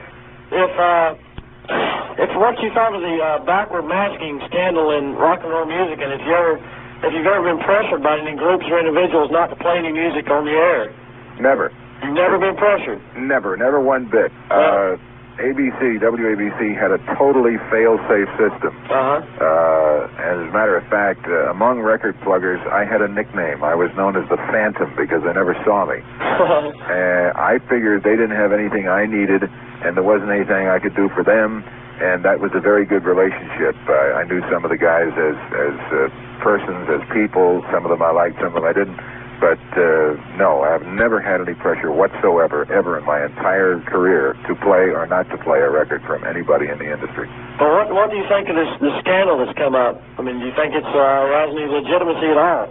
Well, there's always going to be some kind of scandal where there's millions of dollars involved, and what are you going to do about it, I just stay totally away from that end of the business. Earl, you might have some thoughts about this. There's been a lot of backward masking. I had Blue Oyster Cult on here recently, and AC/DC, and they're the victim, some of the victims in this entertainment industry. People are calling them devil worshippers because of one reason or another. What's your feeling on this, Earl? Well, every once in a while you hear a report about some minister somewhere playing a Led Zeppelin record backwards, or a Rolling Stones record Sideways, saying that there's hidden messages in the music. Well, you know, there is definitely messages in the music, but I just don't put any credence in a guy who goes around playing Led Zeppelin records backwards.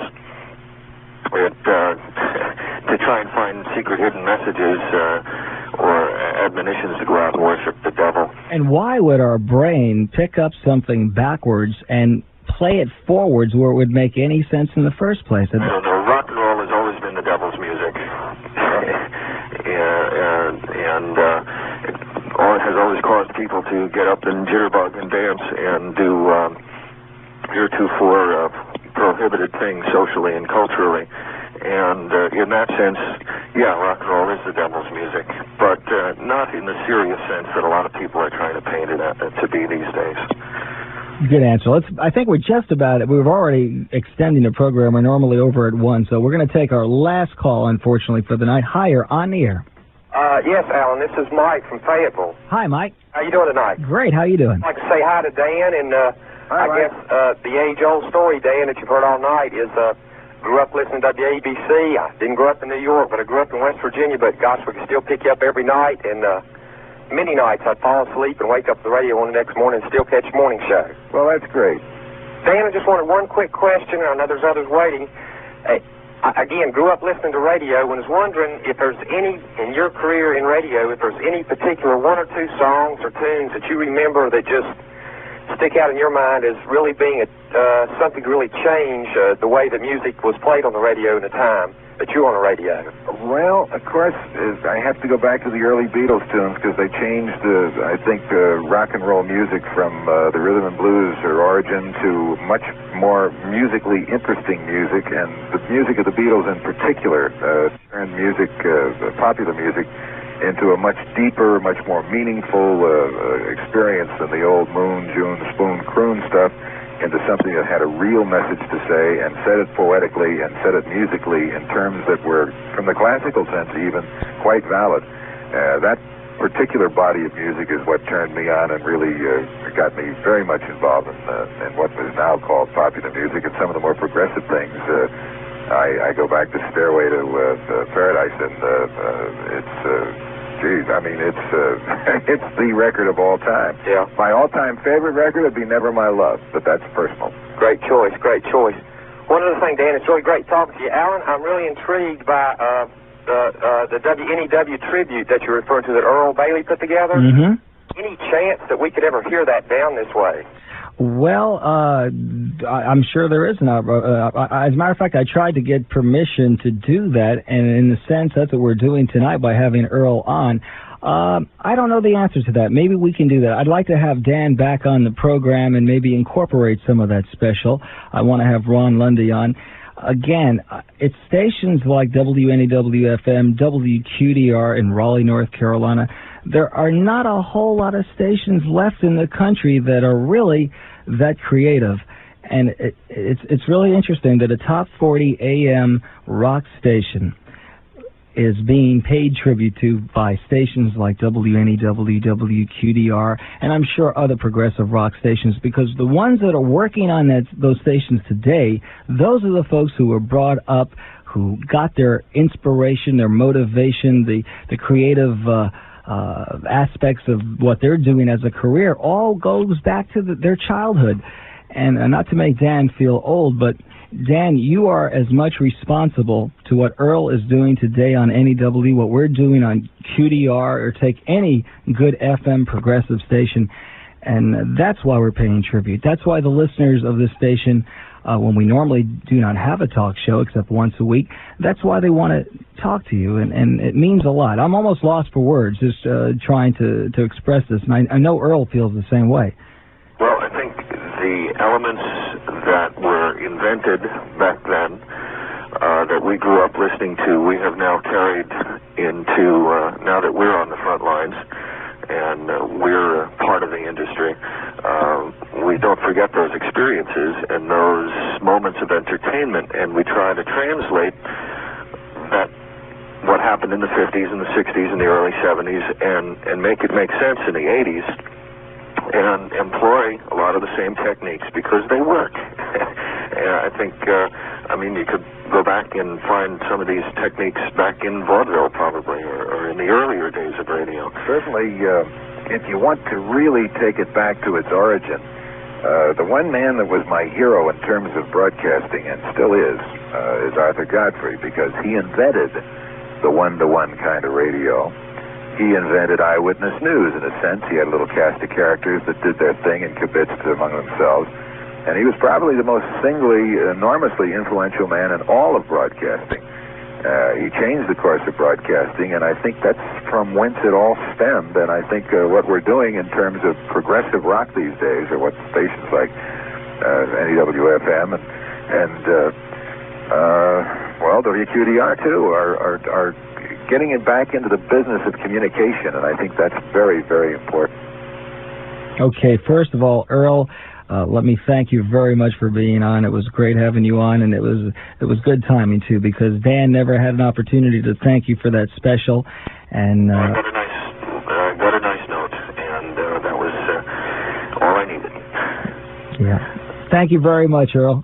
Sure, it was a pleasure participating. Thanks for being in touch, and we'll talk to you again sometime. Okay, I'll get back in touch with you. And Niels, good day. Kimasabi. Same to you, my friend. Take it easy, but take it. Take care. Bye-bye. And Dan, what can I say, which is something you used to say all the time. It has been a pleasure and an honor, and you're a great person, and I'm so happy. Your daughter now is 5 years old, and I know your youngest daughter is 2 years old. You have another one. Yes. How many, do you mind me asking, how many children do you have? Oh, let me count now. Let's see,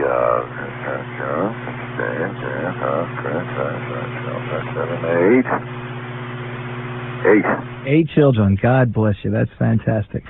Well, Dan, I will be getting back with you, making sure you have a copy of this. I hope you enjoyed it as much as we enjoyed it. It's been great.